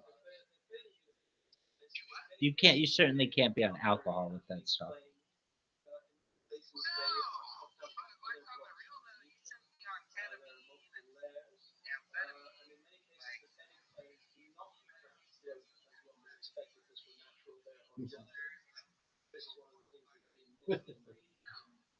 Well,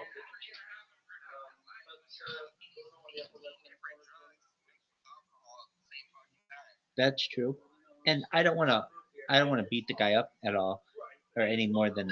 But I will say this: you, it's very difficult. I don't blame him for this, for some of his social awkwardness because he didn't have the same kind of upbringing that most of us did. There's definitely more sites that look like this. Yeah, which is my point that it's not all one culture. I agree. So this one's fascinating. That one. That doesn't intrigue you. You don't look at that and go, wow, that really is nice. I think it looks really cool, but then I've seen a lot of But if that, if you look for No, sure, no, those I are the just things that I would think that social interaction is very important. And like if you were to tell me, this has been dated. if you were to tell me truthfully, And you saw um, this Rabbi, archaeological we've got this program, well established. and we're going to put somebody in it, or a group of people in it, and we're going to have them go 12 years without any. Um, what up, Zoo? Well, they would turn out exactly the way that I figured it would happen. That, like the way he turned out is exactly what I would think would happen, which would be an intelligent person, but who lacks confidence and social skills.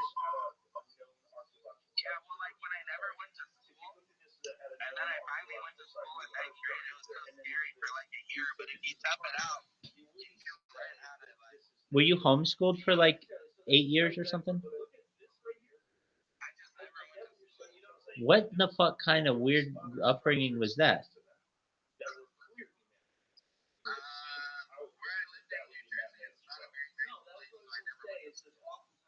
What about your parents? Did you have a rough upbringing? example of a perfectly circular depression at this site in north of Houston.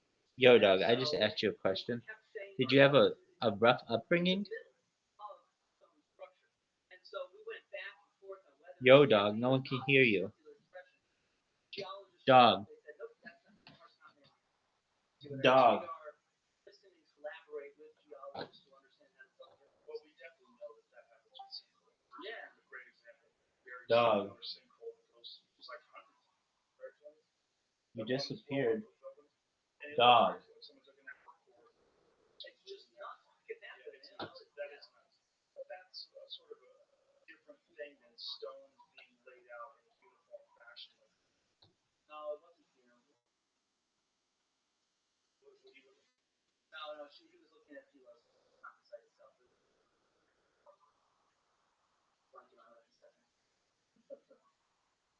So, since we saw Shen and reference from billions to the sheep believe in the outrageous possibility of marvelous civilization of the other age, I want to address the way that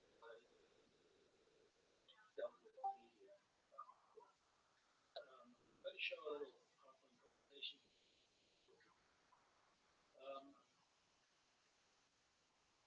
Well, we know that it's very painful.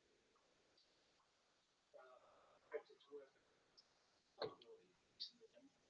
Just got a little layout for position heresy. Here we have Flint Dibble.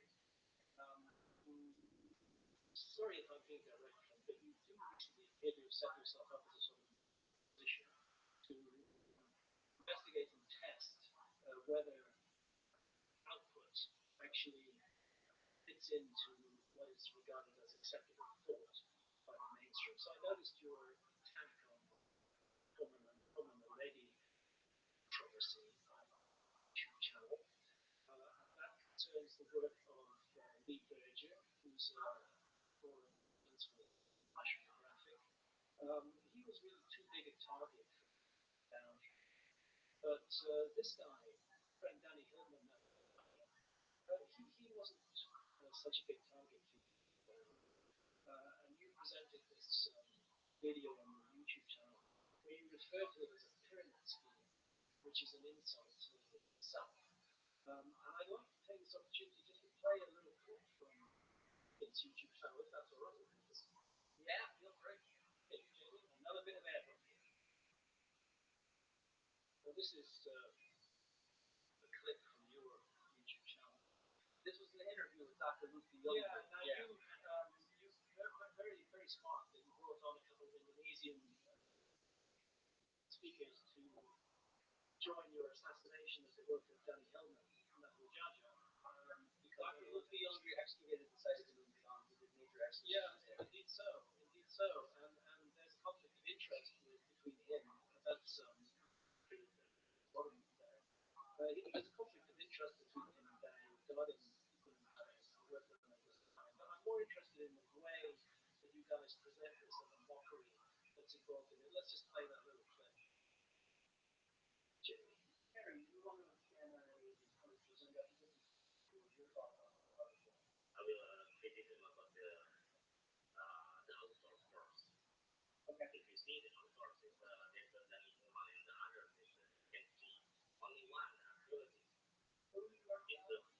The one archaeologist? Archaeologist is only one. Okay. So Is that the one? yeah. Yeah, yeah. 11 is the geology. All the geography and the geology is not the archaeology. Wait, they have one sentence. They say, on top of this very decayed rock mass, unique stone artifacts resembling a traditional Chinese dagger called Qigong stone was discovered. That is all they say. Is that how you identify artifacts?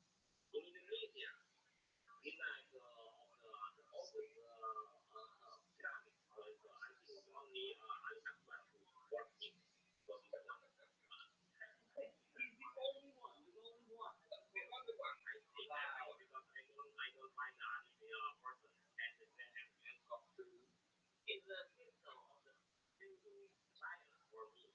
So it's crucial. It means the archaeologists, the organizing all the people in the outside, they waiting our and they waiting what we say because they always believe what we say. The archaeologists say, we say is the civilization okay? Is Egypt like that? Because we are the researchers, we are the archaeologists.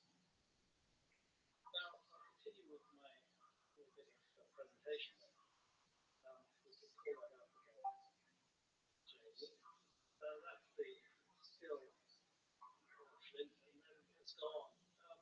So here we have, you have great influence on media culture. You said you just had a small YouTube channel, and that's true that you do have a small outreach on YouTube, but you have a much larger outreach with journalists, and you put yourself forward, you and John Hoops actually, as people the journalists should talk to. So this concerns Gulum Padan. Now, Gulum Padan was the first episode in my Netflix Into the Apocalypse TV series about this huge pyramidal structure in the island of Java in Indonesia, which the work of Danny Hillman, who's a very experienced geologist, has suggested might be as much as 25, 27,000 years old at the very base of it. Here we have the Guardian. Well, there's Bill Farley on the left. He's strongly recommending that Flint's into the one I've just shown a clip from being watched.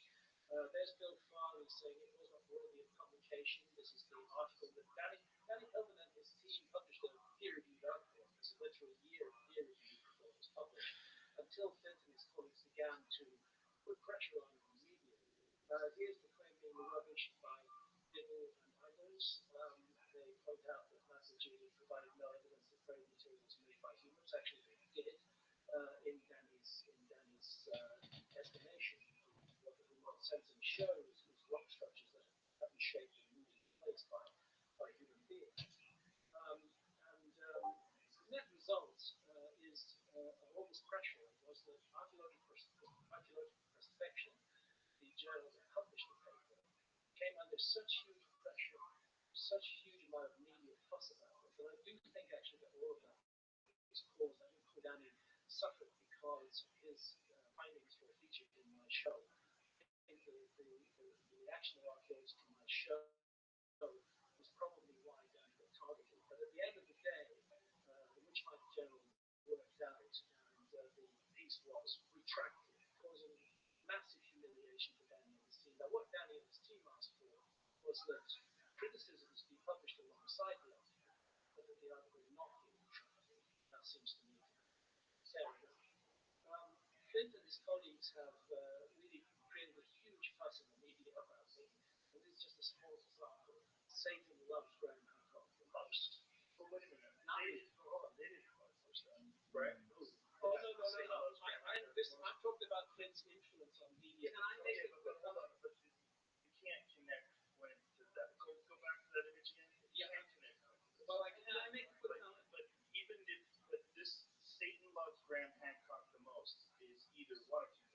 It's either an insane person or it's some sort of a propaganda agenda. It's someone who's trying to dismiss you or get the fundamentalist Christians against you. It followed the onslaught of following the release of ancient. I understand, but this person might have gone after you anyway. I'm talking about Can I make a quick comment about my media influence? A lot of my media influence has to do with you announcing this conversation. Media rarely ever got in touch with me about you until you announced this conversation over a year ago. And then since then, I've had plentiful journalists get in touch with me to comment on things related to your show. So you're the one that's actually giving me this media platform. I do not go to these journalists at all. They contact me, and then Which is great because that's why you're here. And Yeah. I'm happy you're here to do this, and I think we can do this amicably. We can discuss these things. The the issue of whether or not this site has any evidence. I'm moving on from this. Okay, but Talking I about think that's kind of important. So for the people listening, like, what evidence is there? the evidence is We see some it. of dedicated work that's published in that paper, which eventually was retracted Why were you laughing when you saw that tool? because it wasn't a tool. You don't think that's a tool? No, What do you think that is? I think it's natural again. That was absolutely nothing like any human made tool I've ever seen. And to be honest, the excavator of the site agrees. And so, that it was never described in Can the we article. see that again? Can we see that image I again? don't have it on me. You can go back on the. We'll have to play the video again. We can Google it if you want. I just want to see that image. I can Google it. Actually, that's the least important. Right, but the image itself. Okay, that piece right there. That piece right there. Boy, that piece looks like it was. It looks like it's been shaped by human hands. If you cut out the part where we go into it in a little more depth and we compare it to the Kujang daggers. Okay, I'm not saying it looks like a Kujang dagger. I don't even know what that is. But if someone showed me that in a museum, I would say, oh, 100% that was made by a human being. Does it mean it 100% was? Maybe in the weirdest of circumstances, could that be naturally formed? Perhaps, but boy, it doesn't look like it. Look at the rifles at the base of it, how it looks like it's carved and worked. Look at the line down the center of it. That's not how we identify it. I understand, but that looks very similar to the touch of modern humans or some human that we would recognize as human on stone. And that's the importance of people that are familiar with the millions of artifacts that do exist. So Right. we can look But that doesn't look to you like it was worked. not really no. No, it looks like it's just a natural Yeah, it stone just that looks looks like a weird eroded stone from a float. so like maybe thousands and thousands of years of a channel passing underneath the base of it is Yeah, that rolling part of around, it. and then with that abrading against it. But how do you now? What about the uniform peak, which is fairly uniform? The peak of it, the way it expands at the base, and it looks like there's a It's like not a how point we to it. identify tools though. The line down the center of it. I understand, but Yeah. that nothing about that. No, no, and in fact, part of what we were laughing at is that they don't describe it or go into any detail about it in the article. They just describe it in half of the sentence, and then they show an image that's about the size of my, a quarter or a nickel. How large is the actual artifact? I think it's something like this. So you're about 12 inches. Yeah. Okay. The artifact is the least important part of that story. I was just fascinated by the dismissal of it, and you guys were laughing because I just don't know if that's a thing to laugh at. I mean, Part of that was in the context of the fact that Luke de Jongre was in snow. He'd been working at that site for several decades. He published a book on it, and none of his research was ever acknowledged in this article. And the media never ever went to him, which is why I got in touch with him because there's all this publicity around this site to move it on. Partly because Graham's right; it was on his show, and nobody's paying attention to the fact that major excavations that happen there. I'm sorry to interrupt you, but this image looks much less man-made. Yeah, and that's just another image of the same thing. But the other side of it is probably what we're looking at previously. Yeah, it is. Yeah, okay. That looks man-made. One side does and one side doesn't. Just in my opinion, guys. The bottom right-hand corner, Jamie, click on that one. Yeah. Make that a little larger. That looks odd. That looks really odd. That looks like something worked it. The other side does not. Not another artifact in the world like it. Can I be clear? Yeah, please. That the issue here is not that. I understand. We were probably getting lost in the weeds. Danny Hill and his team have done years of investigative work with seismic tomography, with ground penetrating radar, using their expertise in those technologies. They are of the opinion, and you can see the image second from roughly in the middle at the top there. Those are photographs from Luke de Jongre's book, not from Danny Hillman's article. This is the excavations that he did, where he had clear radiocarbon dating. Sorry, I'm talking top left. Okay, sorry. Top left. Where you see the red and the blue. Yes. This is an example. This is that is typically come up if you work with Danny and his In team. the article, there's a question mark after Connell's. And my view is that this work needs to be taken much more seriously, not rubbish that this is the way that it has been. And that I do feel that the retraction of the article, rather than publication of opposing comments, is important. And the third thing, Lucy Yondry has not done any of the work looking at deep depths in Padang. His excavations have only been at 80 or so. Sorry, I'm pausing for a second here and explaining what we're looking at. So the people listening, we're looking at an analysis of the ground structure and what type of instruments were used. Seismic tomography, which sends sound waves down into the ground, bounces back a reflection of what is seen, low resistivity, high resistivity, and ground penetrating radar. We don't have time to go into all of this in depth. The information has been extensively published. I published on my website massive article by Daniel responding to the retraction of his arm, suggesting we don't waste a lot of time. Okay, but what evidence is there that this is meant? The evidence is the interpretation that Danny and his team, who are largely geologists, have put on the imagery they received very military. And their suggestion is that there are man-made tunnels and chambers in the depth of Gulin. That the stonework in Gulin Padang is not in its natural formation or natural shape. It was placed by human beings. When you go down and you take up soil samples associated with that stonework, you find that they date back to about 25,000 years ago. None of those cores came from that tunnel or chamber or any of those features. Right. None of this is a reason for thoughtful retracting. I never called for the article to be retracted. It's still available online in its full text and all of its images there. Do you think having the word retracted across the top of an article helps the credibility of the Yeah, but they did not do an honest job of presenting the archaeology of the site by ignoring the major excavations that are taking place. And I think that that's very important. When the excavations have been in the top region. What was the findings of those excavations? Yeah, can I get the HDMI really quickly, Jamie? Okay, so on the left is actually the book published by Rabbi Rothschild. And I'll show you some of the trenches that he's done. He's done with this megalithic architecture. And he's gone down all the different terraces and along many of the different walls and excavated below them so that you can get datable material from under the walls that are visible. The same walls that Graham featured in episode 1 of Ancient Apocalypse, right? And so in the case of all of them, he has carbon and charcoal that he has taken and then dated to 2,500 years ago. It's impossible for there to be clear charcoal underneath all of these walls. Let me get a photo. Also, he's found plentiful artifacts, brownstone. This is for grinding sort of plant products. This is pottery that he's found. And then charcoal found underneath each of these walls where there's sterile soils. Date that, and that tells you that the wall dates after that. And consistently across all of them, data came back about 2,100 years ago. So 100 BC is when the walls that we see on the site were built. Danny doesn't dispute any of that for the depths to which the pre-Yondry excavated. But he doesn't demonstrate of anything else. 20 meters below. He does demonstrate. And he claims that there was a reorganization of the site that was reorganized in an earlier layer, but these photos from this excavation demonstrate that this was not built on earlier architecture.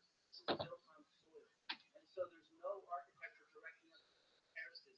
None of the areas where Daniel excavated or dropped the core into have anything to do with architecture. Okay, so to summarize, these particular excavation sites are very clear 2,000 something 100 years. 2,100. Very clear. Now, Graham, what evidence is there that there's man-made structures or any evidence of man-made construction older than that? It's the interpretation of unpenetrating learning, seismic resistance, seismic tomography, what his team done. It's the interpretation of that made by Danny and his team. Cost them years. Which is just this that we're looking at here? No, there's much more. We just don't have time to go there. I'm actually giving a presentation on Flint's influence on media and culture. And we're getting drawn into it. But it's important because it's something that comes up, and I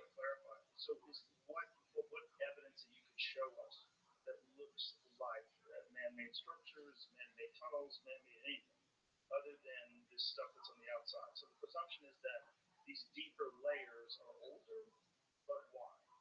They're definitely older because of the carbon dating of the soils that have been brought up beside them. What comes to question is whether those soils were associated with anything worked by human beings. Right, and what evidence is it there are? The evidence is the interpretation of Danny and his team from the remote sensing. That we are looking at stone work, manipulated, moving by human beings. And how they made that But they decision? never claim anything was manipulated in the movement. They never claim that. They claim at the depths of Guru Parak that the stone is not in its natural formation. They claim that that was tunnel slash chamber question mark. They have another area where they claim it was depth question mark.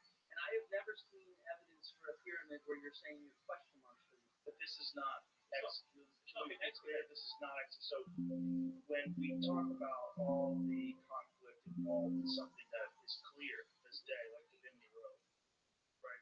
So he disagrees. He says it could be a natural formation. Other people agree. This is less evidence than that, right? Because we're not seeing the actual stone structures. We're not seeing the actual work. We're interpreting this ground penetrating. Yeah, exactly. And so in archaeology, we often do what we call ground truthing. If I showed you that road at Utah, excavated by the University of Texas at Austin, the first thing we did was we did remote sensing, did magnetometry. And before we could figure out exactly whether the magnetometry was accurate or not, we put in trenches to test it. And that's always what you do when you're doing remote sensing, whether it's remote sensing with satellite imagery, LiDAR, magnetometry, GPR, ground penetrating radar, or here, you always want to make sure that you test it because you have to be questioning that your interpretation of it can be wrong. Because that does happen quite a bit of times. You know, it's like if you go out with a metal detector, right? And you get some signals, it's not always going to be what you want it to be. See what I mean? Right. And so you actually go and you test it. That's just the way that all archaeology is remote sensing. Right. Yeah, okay. This is okay. Obviously, we don't have time to get into the depth. Yeah, what I'll say is there's a major article by Danny published on my website which presents all this evidence and which addresses the issue of what he regards as the unfair refraction of his paper. And I don't believe his paper would have been refracted if Guru Parak had not appeared as so far known. Is that evidence to you as compelling or less compelling as Divinity Road? It's at least as compelling. At least as compelling. But we don't have time to get into it yet. I want to complete what I was saying, which is the influence that Flint and his colleagues have on media and culture. And if we can put my HDMI back on, yeah. So this was the next slide. This is Benjamin Steele from the SEO journal, search engine journal. Thank you, Flint, for speaking with him. We're learning that how algorithms are recording more than good faith critique by legit scientists and creators. People ask, is just a Google search. Archaeologist Devil says Hancock's claims reinforce white supremacist ideas, stripping indigenous people of their rich heritage, and instead giving credit to aliens or white people. Actually, I don't know. Did you miss that?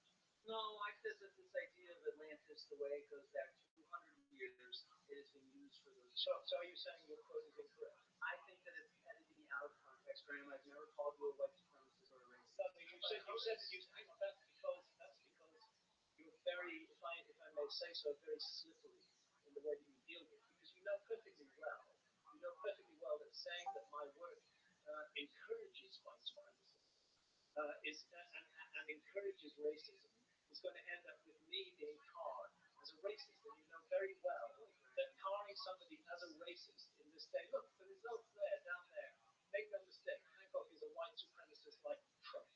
Look at that there, it's racist fiction.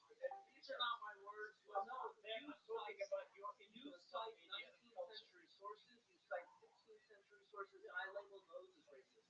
And I see it as a problem to readapt those kind of sources without critiquing them. Because this idea of a white Atlantis is what existed in the 19th century. I have no such idea. You might not, but you're citing those sources Why should unequivocally. I not? And I never make that the foreground of anything that I write. I put that in there as a paragraph, and I say he should not be citing these kind of sources without critiquing them because they do the harm. There's a lot of harm Can in you the be history. specific about that? Like, what are these sources that Yeah, you're citing sure. about Atlantis and why do you think that they reinforce white supremacy? Yeah, sure. So the reason is because for a long time, Atlantis was used as a colonial justification by the Crown of Spain for claiming land in the New World. And so, what this idea of Atlantis from the 16th built up into the 19th century with the book on Atlantis by Ignatius Donnelly, it described this as this kind of global superpower that was, European and that was responsible for these monuments in indigenous areas. It stripped credit away from local cultures of their heritage. Right, but he's not doing that. I never said he did. I said that he's I citing understand. these sources. But this is something that is a very nuanced subject. Mhm. And when you say that it reinforces white supremacy, Again, I said the sources do. right? But go back to the quote, Jamie. Go back to the tweet. But listen, but you, this quote here reinforce white supremacist ideas, stripping indigenous people of rich heritage, and instead giving credit to aliens or white people. None of those things are true. I know Graham doesn't even talk about aliens. Right, but And what, so did that's you why say that? I said not in specific relation to Hancock's claims, but in specific relation to this narrative of Atlantis that has gone back hundreds of years. Right, but that. But here's the Guardian. So they're misquoting you, are they? A Nibble states such claims reinforce white supremacist ideas. They strip indigenous people of their rich heritage and instead give credit to aliens or white people. Why didn't you get the Guardian to put that quote? Well, I don't. Did you actually say that though? I did not say that Graham reinforces white supremacist ideas. As I've said, So this the quote is not history, real? they stripped the stories of Atlantis. Yes. And I think the definition. So, Graham, you go around the world to megalithic sites, right? So the quote reinforce white supremacist ideas. That's not yours. No, that's not quote. It's not in Right, it was in the other article. That's what I'm getting. And to. again, They strip indigenous people of their rich heritage and give credit to aliens or white people. In short, the series promotes ideas of race science that are outdated and long defunct. And this is your own thing. Right, but This that's is your not own. his quote. This is your own article, Clint. Here you are. I'm quoting from that's a quote from your article published in the conversation. This sort of race science is outdated and long since defunct, especially given the strong links between Atlantis and Aryans proposed by several Nazi archaeologists. You are associating me with this, and you are attempting to No, get me I'm asking cancelled. you to distance yourself from that. Is actually what I'm trying to That's do. not what you're doing though. You're associating him with that, clearly. I don't think Again, I You do not don't think think that? Look at the way it's phrased on Okay. your article. This sort of race science is outdated and long since debunked, especially given the strong links between Atlantis and Aryans proposed by several Nazi archaeologists. That's like a part of the headline. So, you want me to show you some tweets I've gotten from people that are fans of Graham Hancock and think that Listen, stop. Don't do that. This is they're not connected to him. They're just humans. There's a lot of crazy people in the world. This is you. We're talking about you.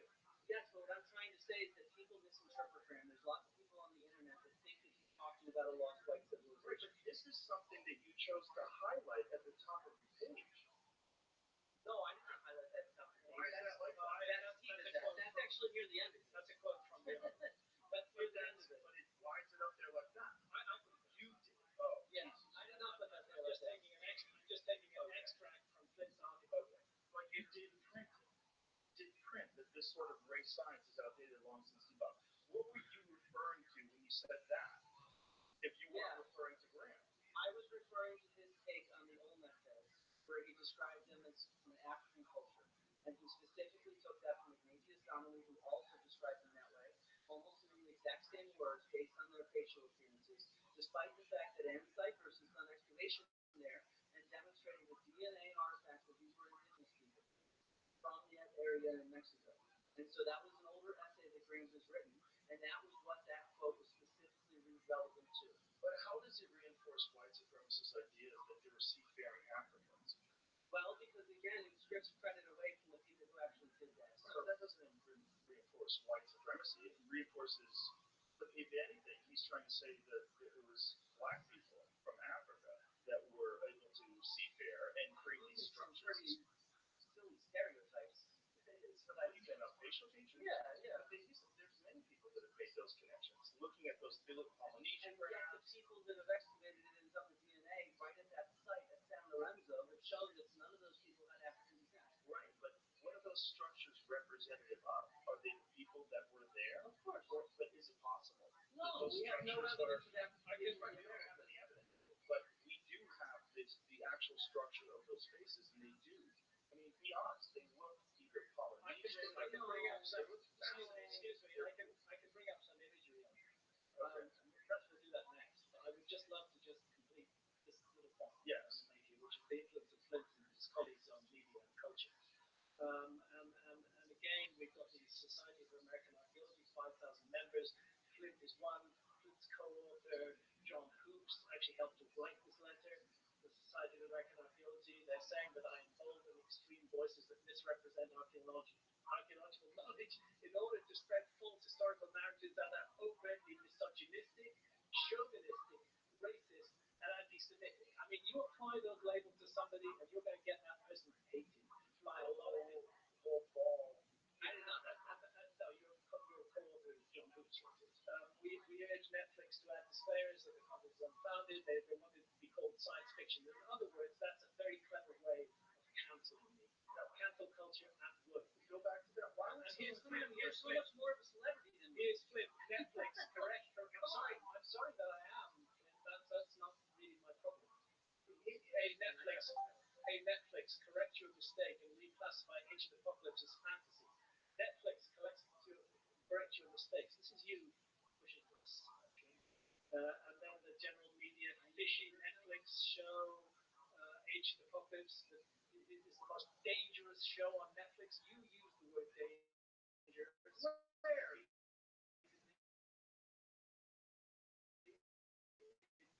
Conversation. I don't think so. I don't think I've ever called you dangerous, Graham. I've not So done things. you You're don't misinterpreting you me. don't think I'm dangerous. You don't think that I think that the way that you refer to archaeology as you say that you're number one enemy of archaeology, you're doing our job, arrogance. archaeologists see me as public enemy number one. You started off by saying we're not sitting around thinking about it. Most of my dad's colleagues, when I mentioned I'm coming out here to do this, they had no idea you talked about the ice age. They I'm thought you speaking talked of about pyramids. archaeologists like you who see me as public enemy number one and who have quite a substantial outreach in the media. Again, right here. Pseudo-archaeology, as people calls it, acts to reinforce white supremacist ideas. Been interview Ancient Apocalypse, Graham Hancock, and conspiracy theories. I mean, what the fuck is a conspiracy theory? That archaeologists are conspiring against me, which I've never said or ever suggested. You claim we're trying to hide the evidence. No, just I like don't. with Clovis first. We Okay. shut down alternative narratives. Tell That's me a where. conspiracy Hang on. theory. Tell me where I've claimed that you hide the evidence. You have claimed many times that we try to shut down alternative narratives, that we try to silence them. That suggests there's an archaeological conspiracy where we're all working together to have one narrative. No, it suggests that there's a strongly held point of view.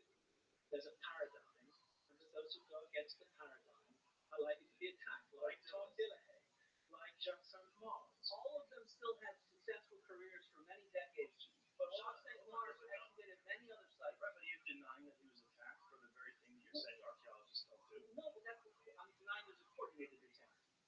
There wasn't a coordinated I attack. never said there's a coordinated No. attack. On Dillahay, it was not an attack. No, of course Was not. there more than one person? I have no idea. This was before I was even How many archaeologists were involved in this? How many, when the people they criticized Dillahay, they went after him?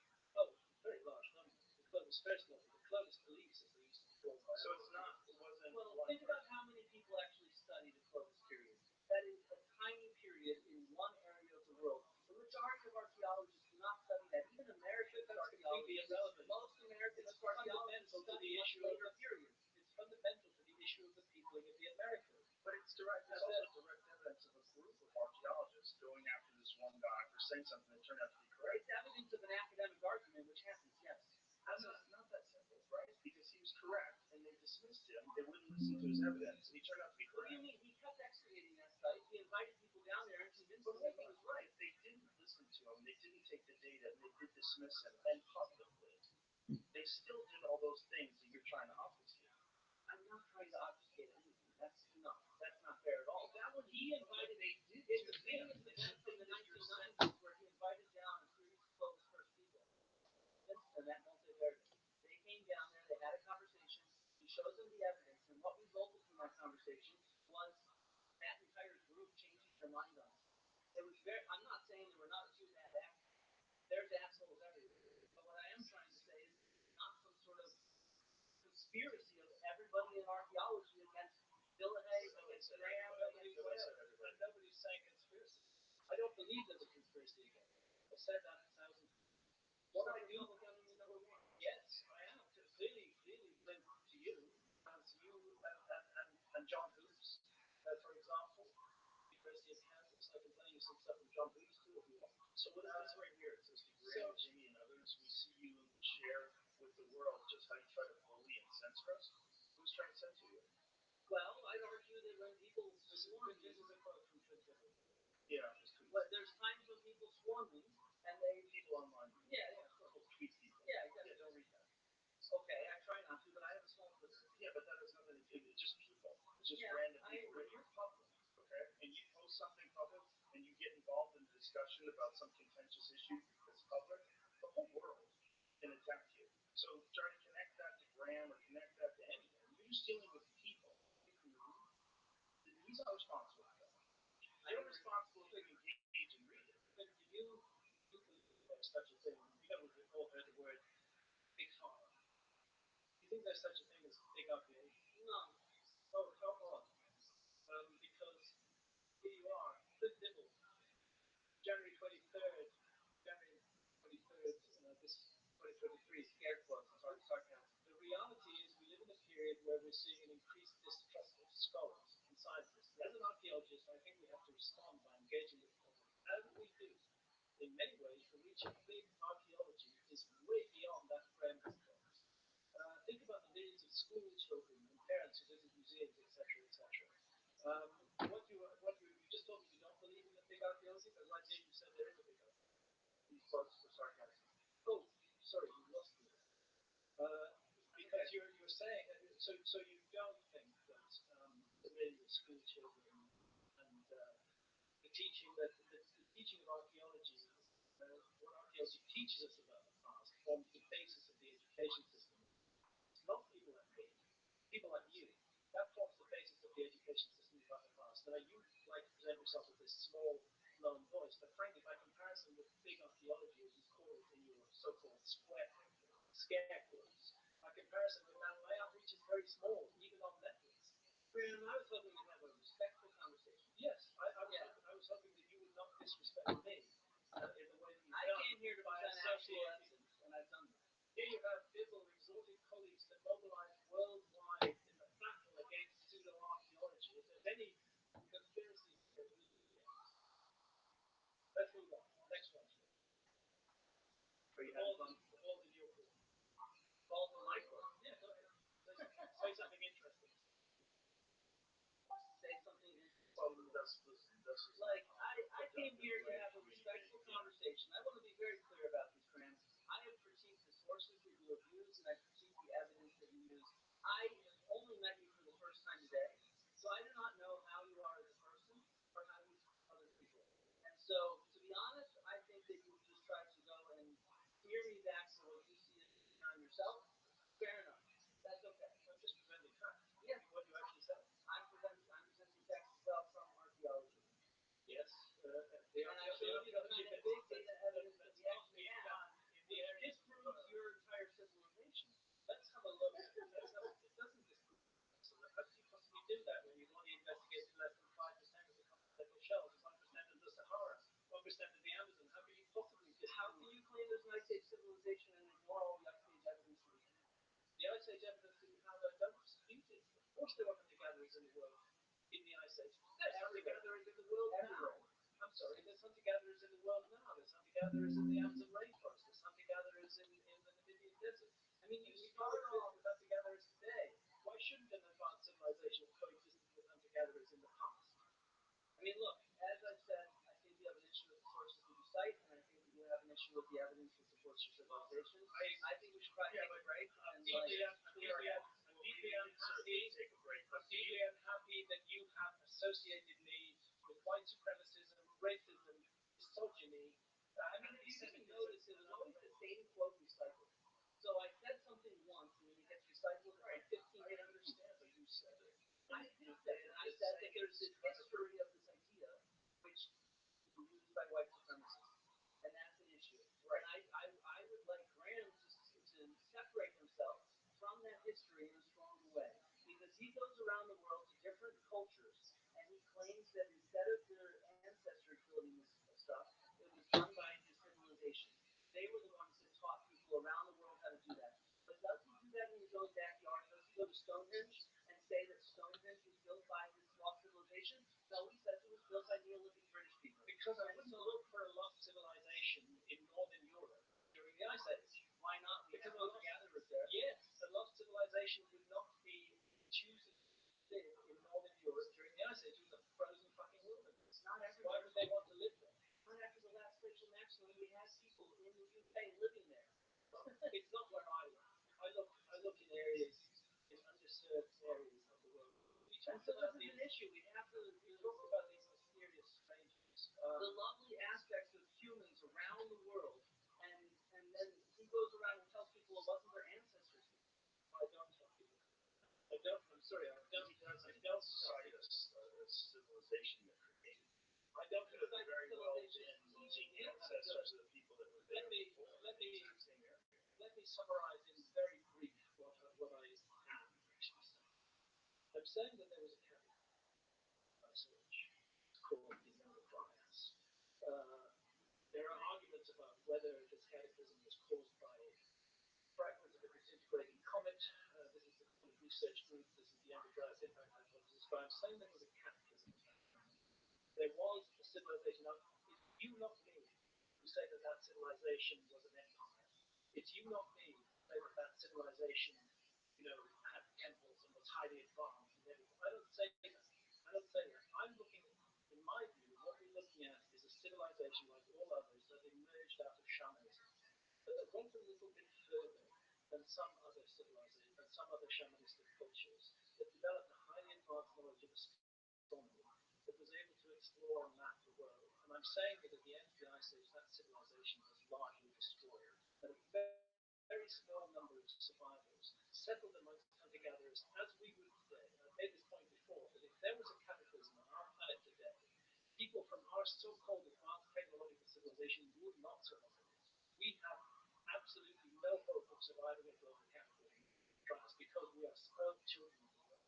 We do not have the survival techniques. The people in the world who know how to survive are the hunter-gatherers in the world today. And if I were a survivor of this civilization, I would head for hunter-gatherers and I would try and make my home amongst them, so that I could have some hope of surviving. And that's all that I'm suggesting, is that a civilization which had quite advanced astronomy, which was able to map the world, had a knowledge of longitude. I'm not saying they had machines, I'm not saying they had motor cars, I'm not saying they sent spaceships to the moon. I'm saying that they were destroyed at the end of the Ice Age, that there were a very small number of survivors, that those survivors settled amongst other hunter-gatherer peoples and benefited from their knowledge and exchanged knowledge with them. I am not saying that they introduced agricultural products to those people. I'm not saying they brought agriculture